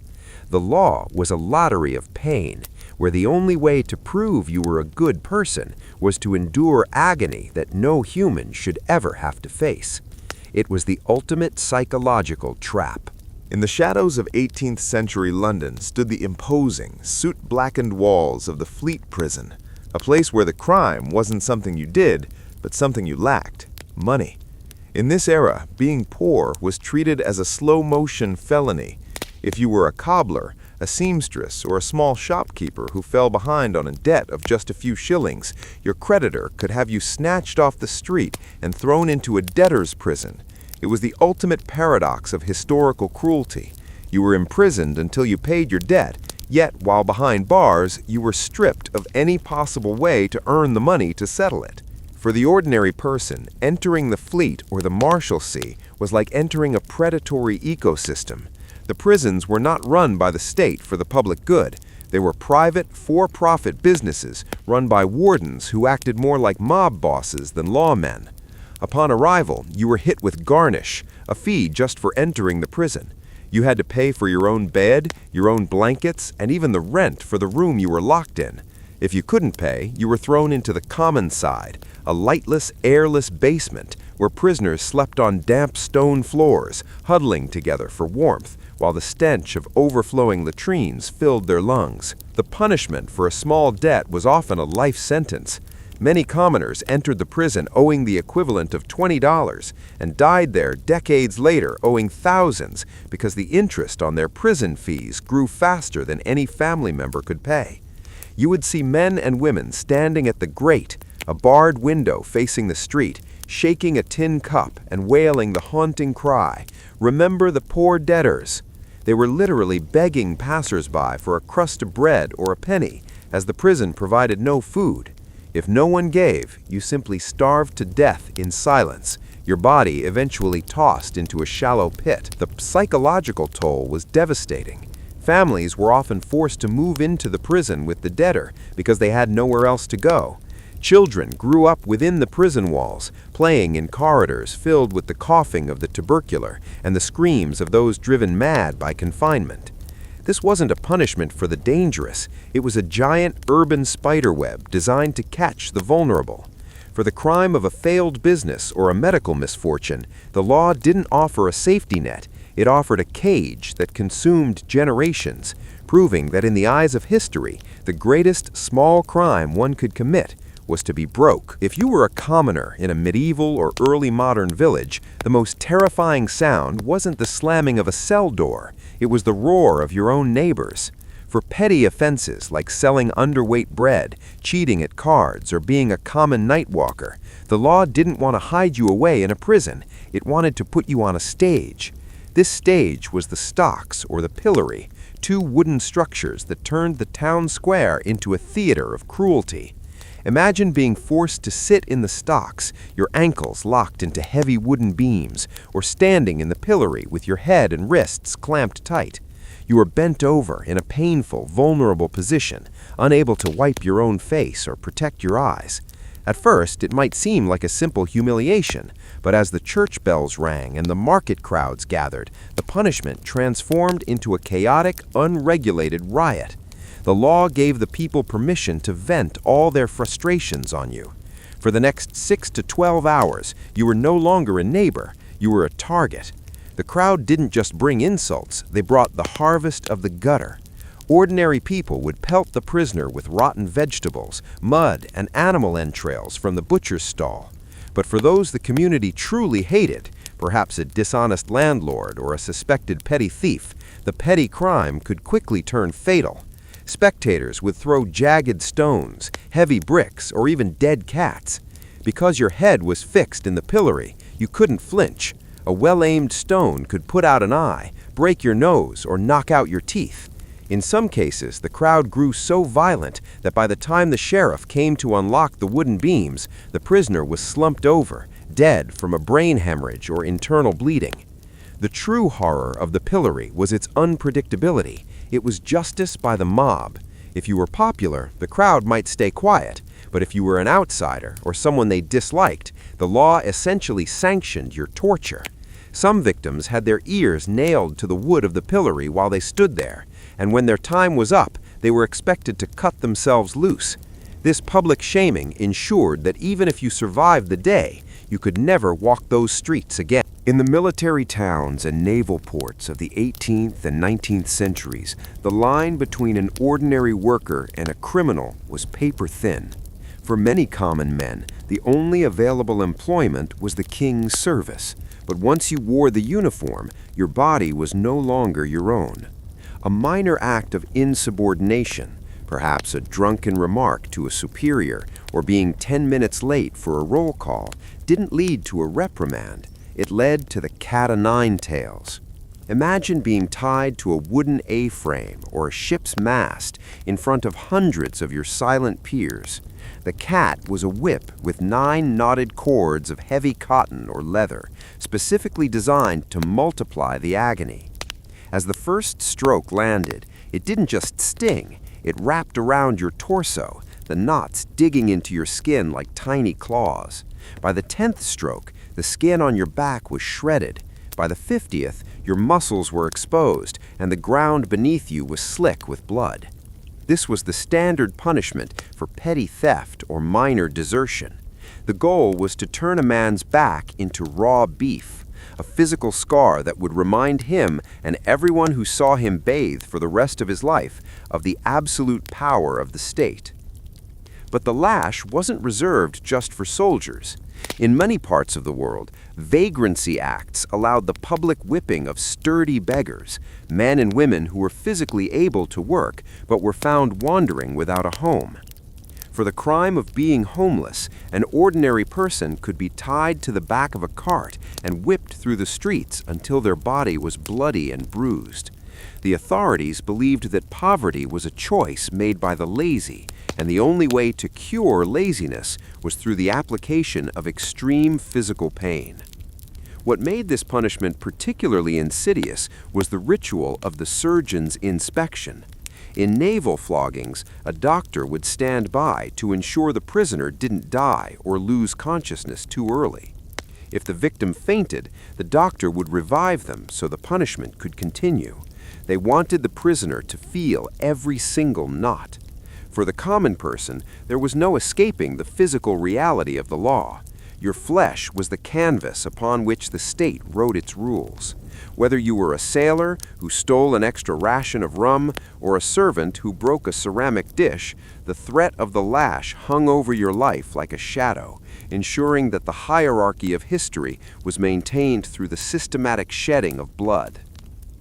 By the mid-19th century, especially in Victorian England, the crime of being poor was met with a new kind of systematic cruelty, the union workhouse. Under the new poor law, if you were a normal family, perhaps a weaver whose trade had been replaced by a machine, or a farmhand during a harsh winter, and you ran out of money, you had only one choice to avoid starvation. You had to enter the workhouse. But the government wanted to ensure that the workhouse was so miserable that no one would enter it unless they were truly desperate. In reality, the workhouse was a prison where the only offense was poverty. The moment you passed through those iron gates, your life as an individual ended. The first and most heart-wrenching punishment for a family was classification. Husbands were separated from wives, and children were torn from their parents. You might live in the same building as your spouse for years, but if you were caught speaking to them or even looking at them across a courtyard, you would be punished with solitary confinement or a reduction in your already meager rations. To the authorities, the poor were not families, they were paupers, a subhuman class that needed to be disciplined. The daily routine was designed to be soul-crushing. You were forced to wear a coarse, shapeless uniform that marked you as a failure to everyone in the town. Your day began at 5 a.m. with the ringing of a bell. For 10 to 12 hours a day, men were forced to break stones into gravel for road building or bone crushing, grinding animal bones into dust for fertilizer. The dust from the bones would fill the lungs, causing chronic coughing and disease. Women were forced to work in the laundry, their hands permanently raw from boiling water and harsh lye, scrubbing the linens of the very system that imprisoned them. The food, or dietary, was a form of slow starvation. You were fed gruel, a thin, watery porridge, and a small piece of stale bread. Meat was a luxury seen only once a week, often in the form of scraps that were barely edible. In some notorious workhouses, like the Andover workhouse, the inmates were so hungry they were found gnawing on the rotting marrow of the marrow bones they were supposed to be crushing. This wasn't an accident, it was the policy. The law believed that if the life of an ordinary person in the workhouse was better than the life of the lowest paid laborer outside, people would become lazy. Thus, the state punished the poor by making their lives a living hell of monotony, hunger, and forced labor, proving that in the age of industry, poverty was the ultimate social sin. In the modern world, we express our identity through our fashion. But in the 14th to 17th centuries across Europe and Asia, wearing the wrong fabric could lead you directly to a judge. These were the sumptuary laws, a complex web of regulations designed to ensure that a commoner never looked like a gentleman. The ruling elite were terrified that if a wealthy merchant or a successful farmer started wearing silks and furs, the social hierarchy, the very foundation of their power would collapse. Imagine you are a successful blacksmith in Elizabethan England. You've worked hard, saved your coins, and decided to buy a pair of velvet breeches or a silk ribbon for your wife. The moment you step into the street, you are a criminal. Under these laws, your clothing was a legal document. If you were caught wearing gold embroidery, purple silk, or even certain types of fur reserved for the nobility, you could be fined an amount that would wipe out a year's earnings. If you couldn't pay, you faced the stocks or a public lashing. The law didn't care if you had the money to buy the clothes. It only cared that you didn't have the bloodline to deserve them. This wasn't just about high-end fashion. It extended to the smallest details. In some regions, there were laws regulating the length of the poulaines, those long, pointed shoes popular in the Middle Ages. A commoner's shoes could only extend a few inches beyond the toe, while a nobleman could have points reaching up to 2 feet long. To wear shoes that were too long was an act of rebellion. It was a visual way to keep the normal person in their place, reminding them with every step that they were inferior. The punishment for vanity served a psychological purpose. It made poverty mandatory. By banning common people from owning luxury goods, the state ensured that wealth remained invisible among the lower classes. It prevented social climbing and kept the rabble looking like the rabble. If an ordinary woman was caught wearing a veil of silk instead of coarse linen, she was publicly shamed as arrogant and deceptive. These laws turned every street corner into a potential crime scene and every tailor into a government informant. It was a world where your very appearance was a minefield, and a single thread of the wrong color could unravel your entire life. In the Middle Ages and through the Renaissance, nature itself was a gated community. For an ordinary villager living on the edge of a vast, lush forest, that woodland was a tempting resource for survival. However, under the forest laws, the woods were not a public space. They were the private playground of the king and the nobility. What we would consider a simple walk in the park today was, for a commoner, a trek through a legal minefield. The small crime of gathering firewood or picking berries could be treated as an act of treason against the crown. Imagine a freezing winter night. Your family is shivering in a drafty hovel, and you have no fuel for the fire. You walk into the forest and pick up windfall, branches that have already fallen to the ground. In many jurisdictions, even this was the theft of the king's wood. If a forest warden caught you, the punishment was swift and brutal. For the first offense, you might lose your hand. The logic was simple. If you used that hand to steal from the king would take the hand away so you could never steal again. For a common laborer, the loss of a hand was a slow death sentence, as it rendered you unable to plow, sow, or build. The stakes were even higher when it came to vert and venison, the green wood and the deer. Hunting a single deer to feed a starving village was a capital offense. The ruling class viewed the deer as sacred property. If a commoner was caught poaching, they weren't just fined, they were often blinded or castrated.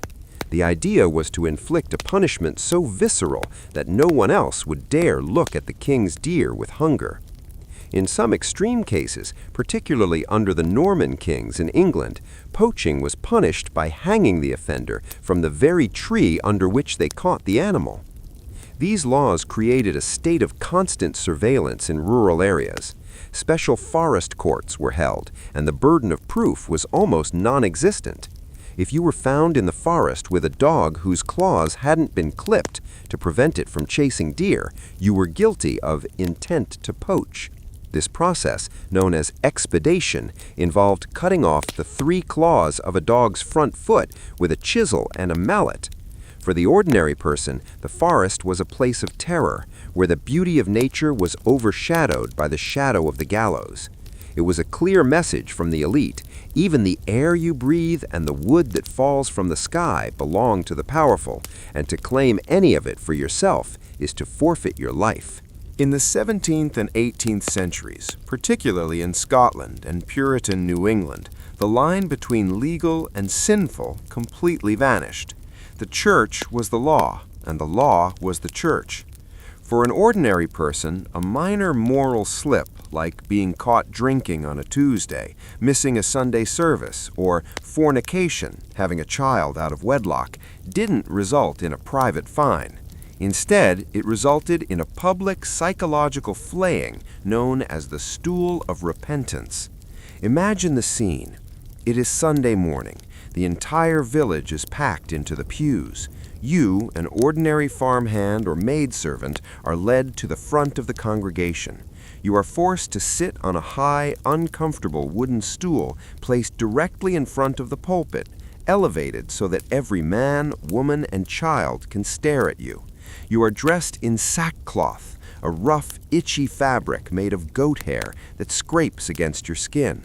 For 2 hours, the minister bellows a sermon specifically about your filthiness and your betrayal of the community. This wasn't a one-time event. For crimes of the heart or the flesh, you might be sentenced to sit on the stool for 3, 6, or even 12 consecutive Sundays. Each week, you had to stand up and confess your sins out loud to the neighbors you had to work with on Monday. The goal was godly sorrow, but the result was total social annihilation. If a woman had a child out of wedlock, she was often forced to sit on the stool while holding the infant, branding both mother and child with a lifetime of shame before the child could even walk. The power of the stool lay in its ability to turn the community into a collective judge. If you didn't show enough remorse, if you didn't cry or beg for forgiveness, the elders could extend your sentence indefinitely. You were denied the token needed to take Holy Communion, which in those societies meant you were effectively an outcast, a spiritual leper. Neighbors were forbidden from eating with you or trading with you. For a simple human mistake, the church didn't just punish your body, it hollowed out your social existence, proving that in a world ruled by iron-fisted morality, the most effective prison wasn't built of stone, it was built of the judgmental stares of your own friends. In the legal history of England and its colonies, there was a terrifying loophole that could turn a simple refusal to speak into a slow, agonizing execution. This was known as peine forte et dure, or strong and hard pain. It was a punishment reserved not for the crime itself, but for the crime of standing mute.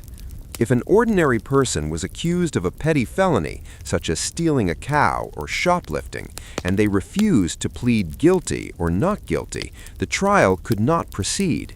To break this silence, the state used gravity as the torturer.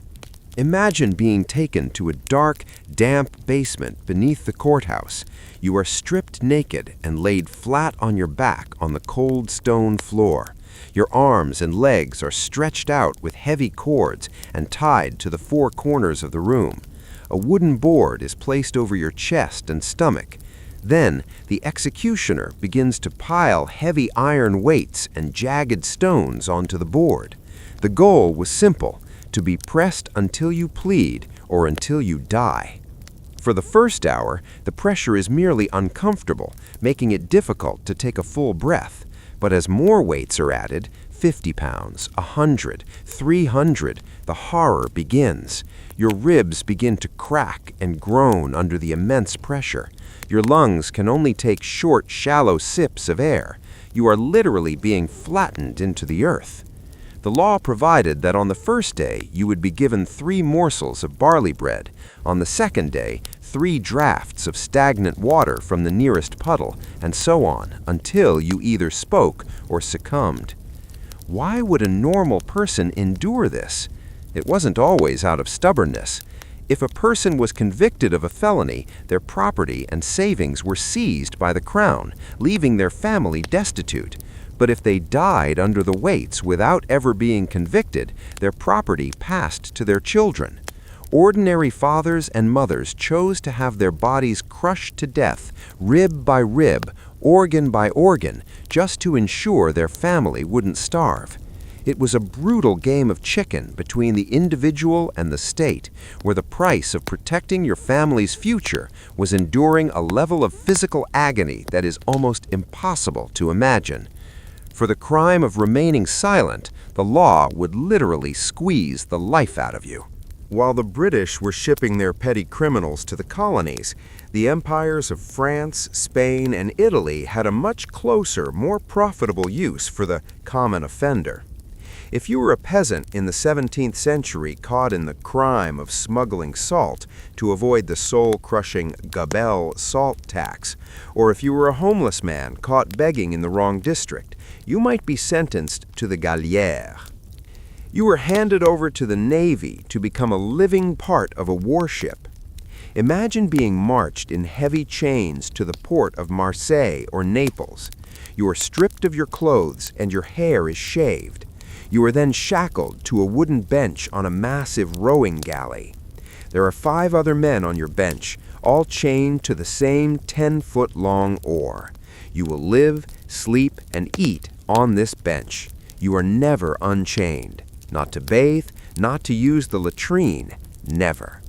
The stench on a galley was so foul that other ships could often smell them coming from miles away, long before the hull appeared on the horizon. The life of a galley slave was one of rhythmic, mechanical torture. When the drum beat, you pulled. If you slowed down or fainted from heat stroke, a commete, an overseer, would walk along the central gangway wielding a long whip made of cowhide.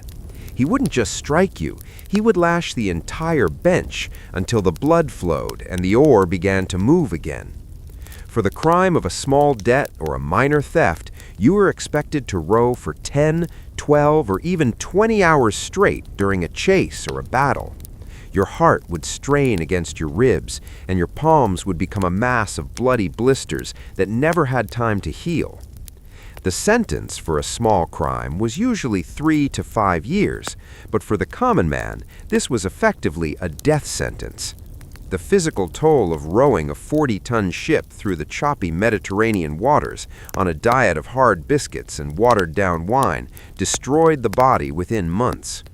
If a galley slave died at his oar, his shackles were simply knocked off and his body was tossed overboard like a piece of spoiled meat to make room for the next criminal the state had harvested. You were no longer a human being, you were a human engine, a disposable piece of machinery in the service of an empire that valued a bag of smuggled salt more than your very life. In the vast golden bureaucracies of the Byzantine Empire and across the medieval Middle East, justice wasn't just about punishment, it was about physical correction. For the common person, the law functioned like a surgical strike. If a part of your body committed a crime, that part was removed. This was the era of systematic mutilation, where a small crime left a permanent jagged hole in your physical existence. Imagine a market in 10th century Constantinople. A common street performer or a struggling laborer is caught coin clipping, shaving a tiny bit of gold off the edges of the emperor's currency to sell for bread. This wasn't seen as a simple theft, it was an insult to the divine image of the ruler. The punishment? Ritokopea, the cutting off of the nose. In an instant, the offender was transformed into a breathing skull, a faceless ghost walking among the living. The crime was minor, but the mark was eternal. You couldn't hide a missing nose. You carried your shame in the very center of your face for every second of your remaining life. The logic behind these laws was a twisted form of mercy. The state argued that by cutting off a hand or blinding an eye, they were saving the prisoner's soul while sparing the state the cost of a long prison sentence. For a commoner caught in a petty act of rebellion or seditious speech, the punishment was often blinding. The blinding iron, a red-hot needle or a glowing bowl, was held before the victim's eyes until the light of the world vanished forever. You were then turned out into the streets to beg. You were no longer a threat to the social order because you literally could not see the world you had tried to disrupt. In other regions, the law of talion, an eye for an eye, was applied with surgical precision. If a commoner was caught eavesdropping on a government official, they might have their ears filled with molten lead. If a merchant was caught using a light weight to cheat a customer, his hand was chopped off at the wrist and hung above his stall as a warning to others. This wasn't the work of a lawless mob, it was the work of highly trained state executioners who viewed themselves as sculptors of the public morality. For the ordinary person, every day was a high-stakes gamble. A single moment of greed or a whispered word could result in a body that was permanently edited by the state, leaving you a fragmented human being in a world that had no use for the broken. While the branding iron and the whip were used to break the body, the cucking stool was designed to drown a person's dignity in the most literal sense. In the small towns of medieval and Tudor England, the community's biggest fear wasn't a foreign invader, it was the social nuisance. If you were an ordinary baker who sold bread mixed with sawdust, an alewife who watered down the beer, or a scold, a woman who dared to criticize local authorities, you were sentenced to a punishment that combined public humiliation with the terrifying sensation of drowning. The cucking stool was essentially a wooden toilet or a simple chair attached to a long seesaw-like beam. The criminal was strapped into the seat with their hands tied. But this wasn't a quick dip in a clean pool. The stool was placed over the town's midden, or the local stagnant pond, the place where every household dumped their sewage, animal remains, and household waste. As the town bell rang, a crowd would gather, and the plunger would begin. Imagine the shock as you are suddenly tilted backward and submerged into thick, black, freezing filth. The water fills your nose and mouth, tasting of rot and waste. Just as you begin to lose consciousness, you are yanked up, gasping for air, only to hear the jeers and laughter of the people you see every day. The sentence might be for 3 plunges, or it could last for an hour. For a common tradesman, this was a death blow to their business. Who would buy bread from a man who had just been dipped in the town's sewage? The small crime of a slight weight discrepancy at the market resulted in total social and economic ruin. The cruelty of the stool was its domestic nature. It wasn't performed in a secret dungeon. It was done at the local bridge or the village green.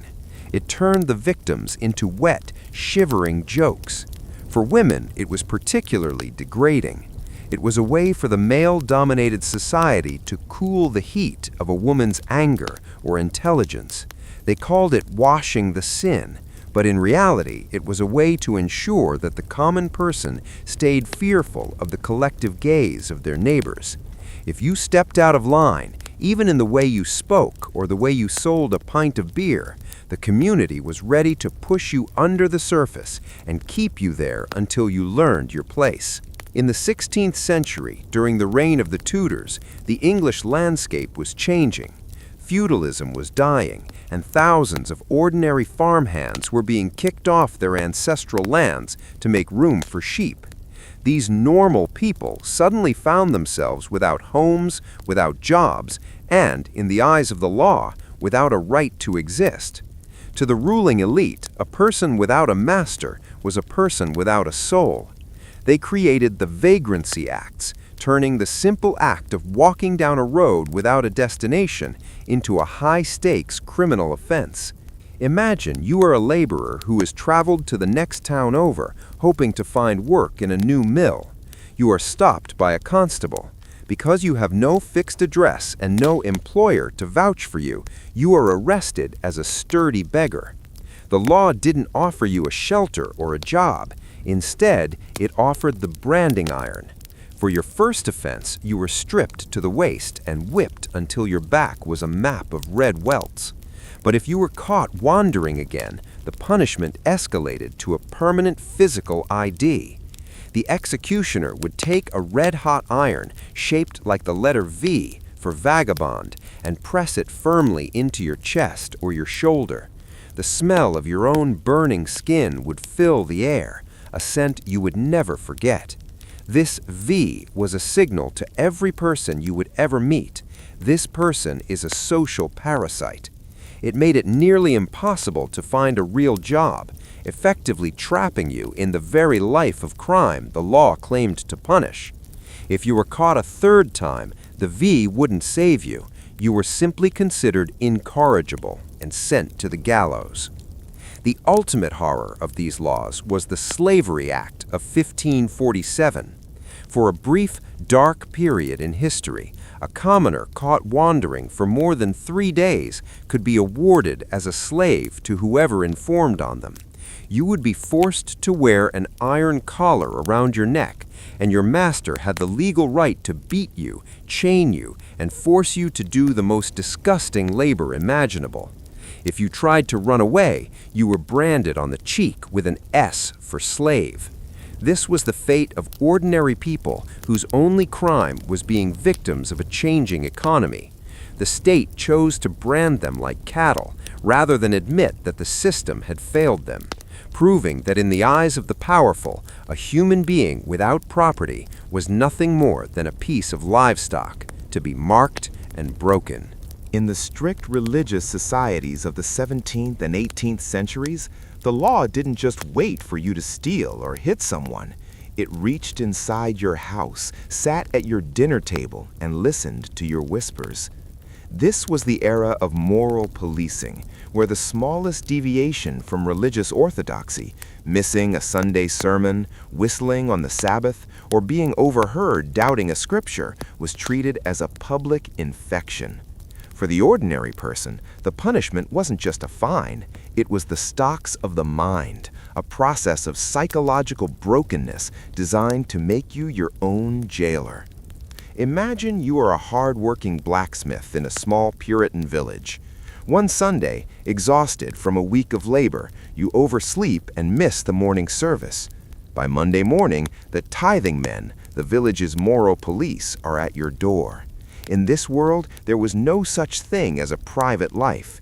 You are marched to the town square, but you aren't put in iron chains. Instead, you are forced to stand on the penance bench in the middle of the market. You're required to hold a white wand and wear a white sheet, symbolizing a leper of the soul. As your neighbors pass by to buy eggs or wool, you must recite a pre-written script of self-loathing. You must tell the world that you are a vile worm, that your laziness is an affront to God, and that you deserve their contempt. If you don't speak loudly enough, or if the local elders don't see tears in your eyes, they can force you to stand there for 3 days straight, through rain or snow. This wasn't about the sermon you missed, it was about the total surrender of your ego. The community wanted to see you break. But the most insidious form of this mental punishment was the requirement of informing. In many of these societies, if you knew your neighbor had missed church or had whispered a complaint about the minister and you didn't report it, you were just as guilty as they were. This turned every friendship into a potential trap. Children were encouraged to report their parents. Servants were rewarded for spying on their masters. The small crime of a private thought became a public scandal. By the time the punishment was over, the victim was often a shell of their former self. They knew that their friends had watched them beg for mercy, and they knew that anyone, even their own family, could be the reason they ended up back on that bench. The law had successfully built a prison without walls, using shame and paranoia to ensure that the normal person was too terrified to ever think for themselves again. In the early American colonies of the 17th and 18th centuries, a vast number of normal people weren't free citizens, they were indentured servants. These were desperate Europeans who had traded 7 years of their lives for a boat ticket to the New World. While they weren't slaves for life, the law treated them as chattel for the duration of their contracts. For the crime of trying to escape a cruel master, or simply wandering beyond the borders of their plantation, these ordinary men and women were subjected to a punishment that blurred the line between humanity and hardware, the iron collar. Imagine a 19-year-old girl who fled her master because she was being starved. When the patty rollers or local militia caught her, she wasn't just returned to her work. A blacksmith was summoned to fit a heavy, jagged iron ring around her neck. This wasn't a loose necklace, it was forged tight, often with long horns or spikes protruding from the sides. Some collars were even equipped with small bells. The purpose was to ensure she could never hide. If she tried to lie down in the woods, the spikes would dig into her skull or the ground. If she moved through the brush, the bells would alert everyone to her location. The physical pain of the collar was constant. The iron would rust against the skin, leading to canker sores and infections that never healed. But the psychological weight was heavier. For the crime of seeking a better life, you were forced to work the fields looking like a beast of burden. Your fellow servants were forbidden from helping you remove it. In many colonies, the law stated that for every day a servant was away, they had to serve an extra 10 days at the end of their contract. A week-long escape could result in months of additional labor, effectively turning a temporary contract into a life sentence. The legal system was rigged to ensure the master always won. If a servant complained to a magistrate about being beaten, the magistrate, who was usually a plantation owner himself, would often sentence the servant to a public whipping for insolence. This was the justice of the frontier, a world where the poor were seen as a resource to be used up. The iron collar was the ultimate symbol of this era, a cold, metallic reminder that in the land of opportunity, an ordinary person's freedom was a fragile thing that could be revoked and replaced with a spiked ring for the smallest act of defiance. Throughout the medieval and early modern periods, there was a hidden law that governed the normal person. Justice was for sale, but only if you were rich enough to buy it. This was the era of the Wergild in Germanic law, or blood money. The legal code literally placed a price tag on human life and limb.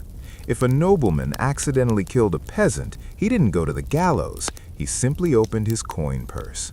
But for the ordinary person, a small crime against a social superior was a debt that could only be paid in skin and bone.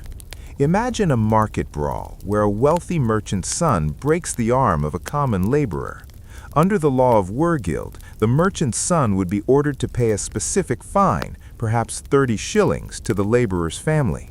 To the merchant, this was a minor inconvenience, like a modern parking ticket. But imagine the reverse. A laborer accidentally strikes a nobleman during a dispute. The small crime for hitting a superior was often set so high, sometimes equivalent to 10 years of a peasant's wages, that it was mathematically impossible to pay. When the commoner couldn't pay the blood money, the court didn't just forgive the debt, it converted the monetary value into physical torture. If you owed 100 shillings and had 0, the court would calculate how many lashes of the whip or how many years of forced labor equaled that debt. This created a two-tiered reality. The wealthy lived in a world of fines, while the poor lived in a world of flesh. An ordinary person lived in constant fear of an accident. A broken window or a stray animal could lead to a financial debt that would eventually be carved out of their own back. This system was the ultimate tool of social control. It ensured that the normal people stayed subservient, not just out of respect, but out of the sheer economic impossibility of rebellion. Even in the civilized courts of the 18th century, a wealthy man caught in a petty crime could pay a bribe or a high fine to have his sentence commuted to overseas travel. Meanwhile, a poor man caught for the exact same crime was sent to the hulks to rot. It was a world where gold was the only shield against the whip, and for the common person, that shield was always out of reach, proving that history's blind justice had a very keen eye for the weight of a man's wallet. In the hierarchy of historical horror, there was a specific category of crime that carried a punishment so extreme it made the gallows look merciful. This was petty treason. For an ordinary person, a servant who killed their master, or a wife who killed her husband, the act wasn't seen as a simple murder. It was viewed as a miniature rebellion against the natural order of the world.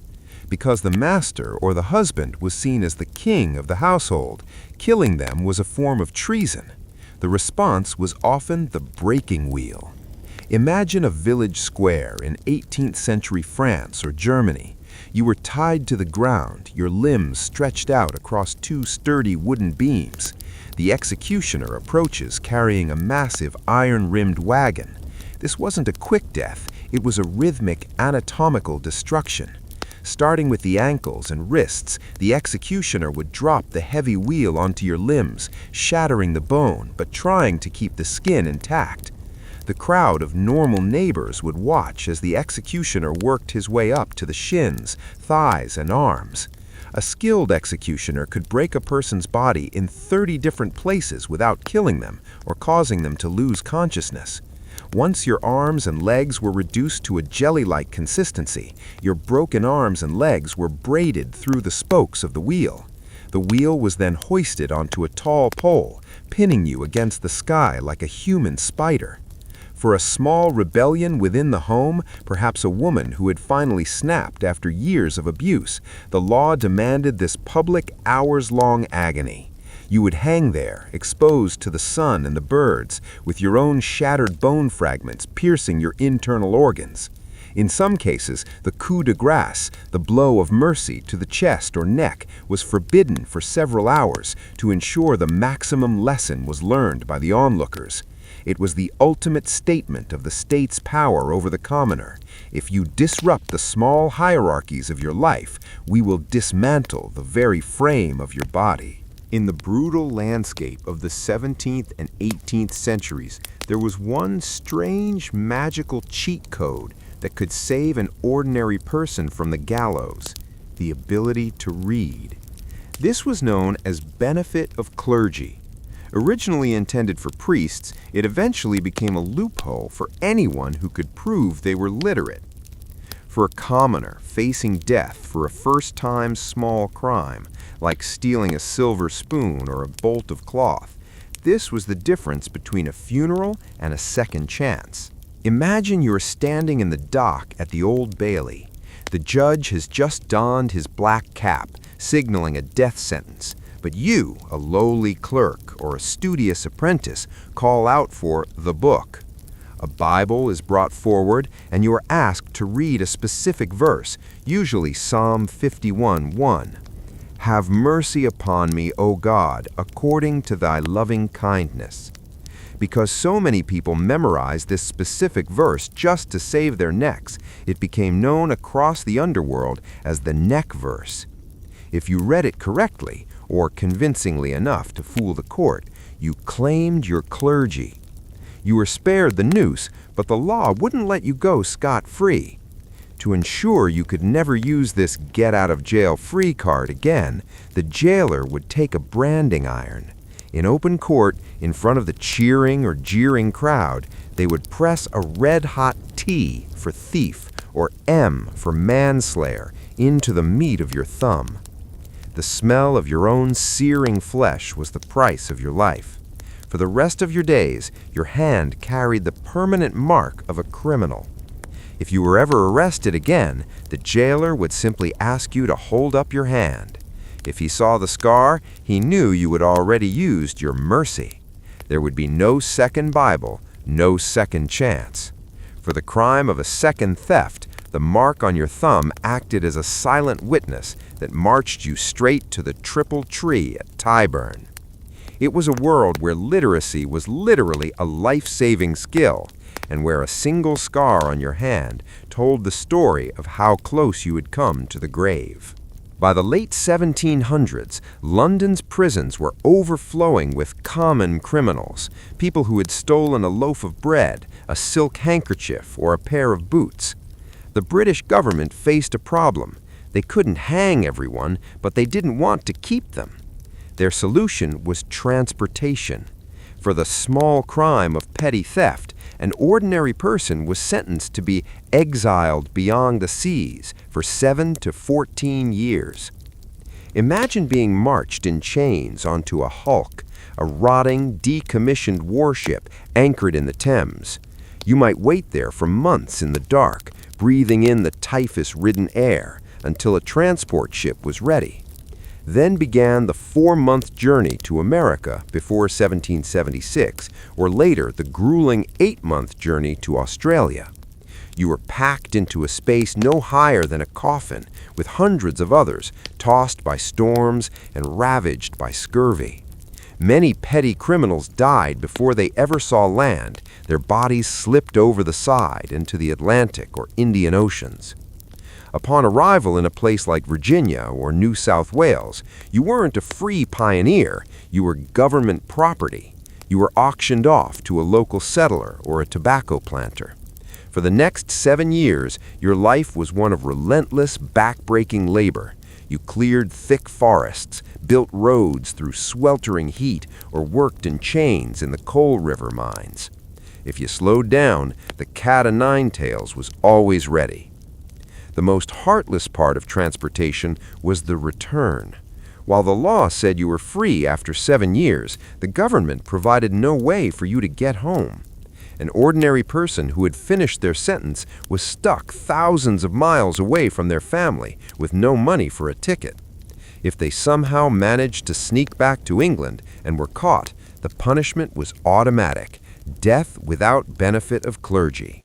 For the crime of missing their home, the law would finally grant them the noose they had escaped years before. As the 1800s dawned, the era of public hangings and bloody floggings began to fade, replaced by something many prisoners found even more terrifying: the silent system and the birth of the panopticon. Proposed by philosopher Jeremy Bentham, this was the blueprint for the modern prison. For the common person caught in a small crime, the punishment shifted from the destruction of the body to the systematic breaking of the mind through total, unrelenting surveillance. Imagine being locked in a small stone cell. The back wall is a large window that floods the room with light. The front wall is made of iron bars facing a central courtyard. In the middle of that courtyard stands a tall, dark tower with shuttered windows. Because of the way the light is angled, you can never see inside the tower, but the inspectors inside can see everything you do, every time you sit, every time you pray, every time you weep.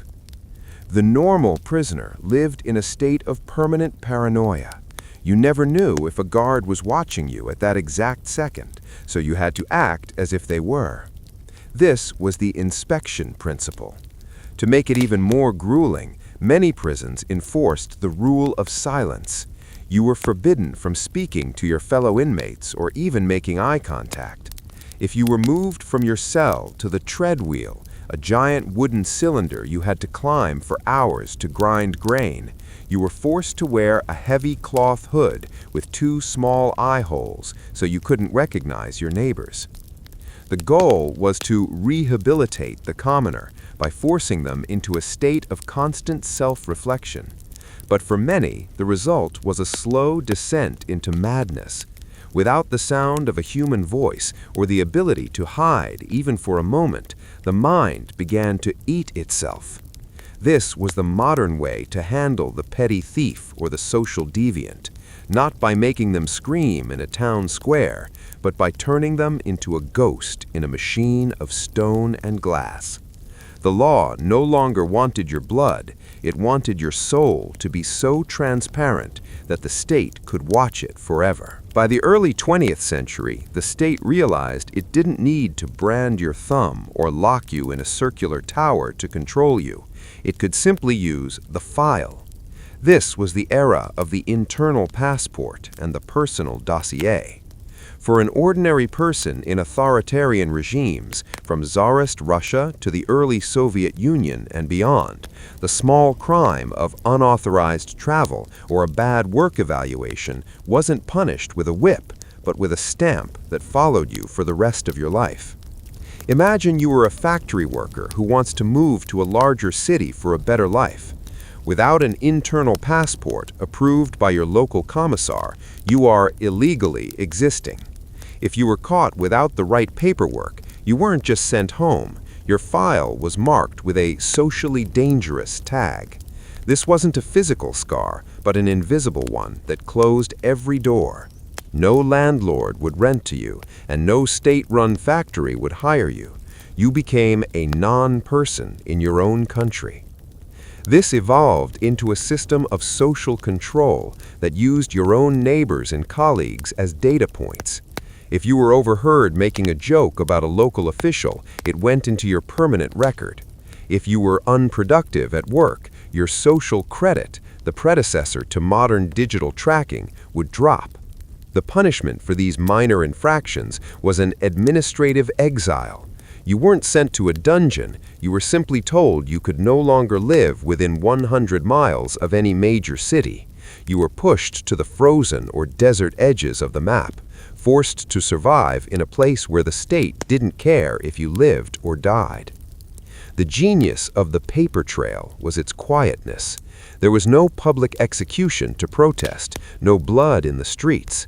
There was only a clerk shaking their head and saying, "Your file says no."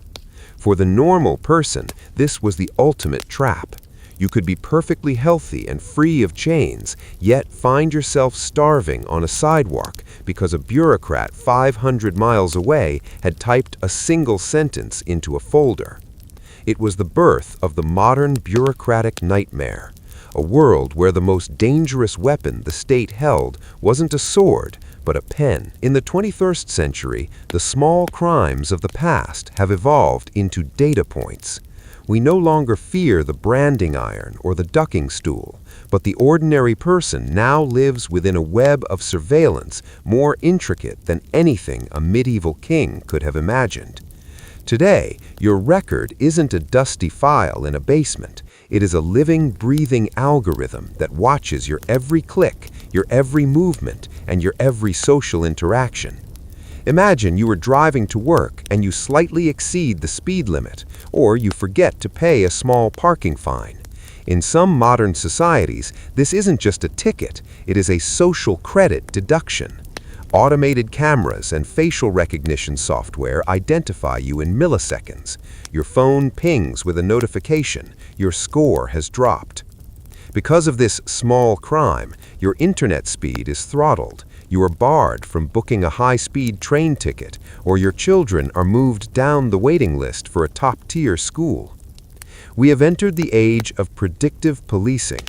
Algorithms analyze vast amounts of data, your zip code, your shopping habits, your social media likes, to determine the probability that you might commit a crime.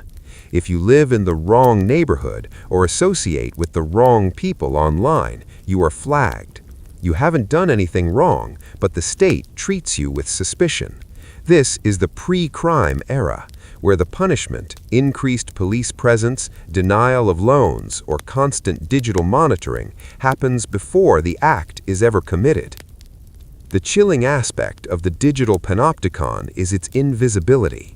Unlike the prisoner in the 19th century cell who knew they were being watched by the tower, we often volunteer our data. Every smart device in our homes, our speakers, our doorbells, our watches, is a potential government informant.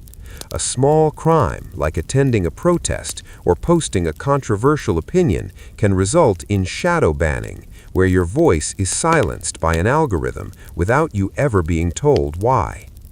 The journey of the normal person through the history of punishment has come full circle. We started with public spectacles of pain meant to terrify the crowd, moved to private cells meant to break the mind, and have arrived at a global network meant to manage behavior through data. The law no longer needs to break your bones or brand your skin. It simply recalibrates the world around you until you have no choice but to comply. The small crimes of the ordinary person are now permanent digital scars, reminding us that while the tools of the state have changed, the goal remains the same.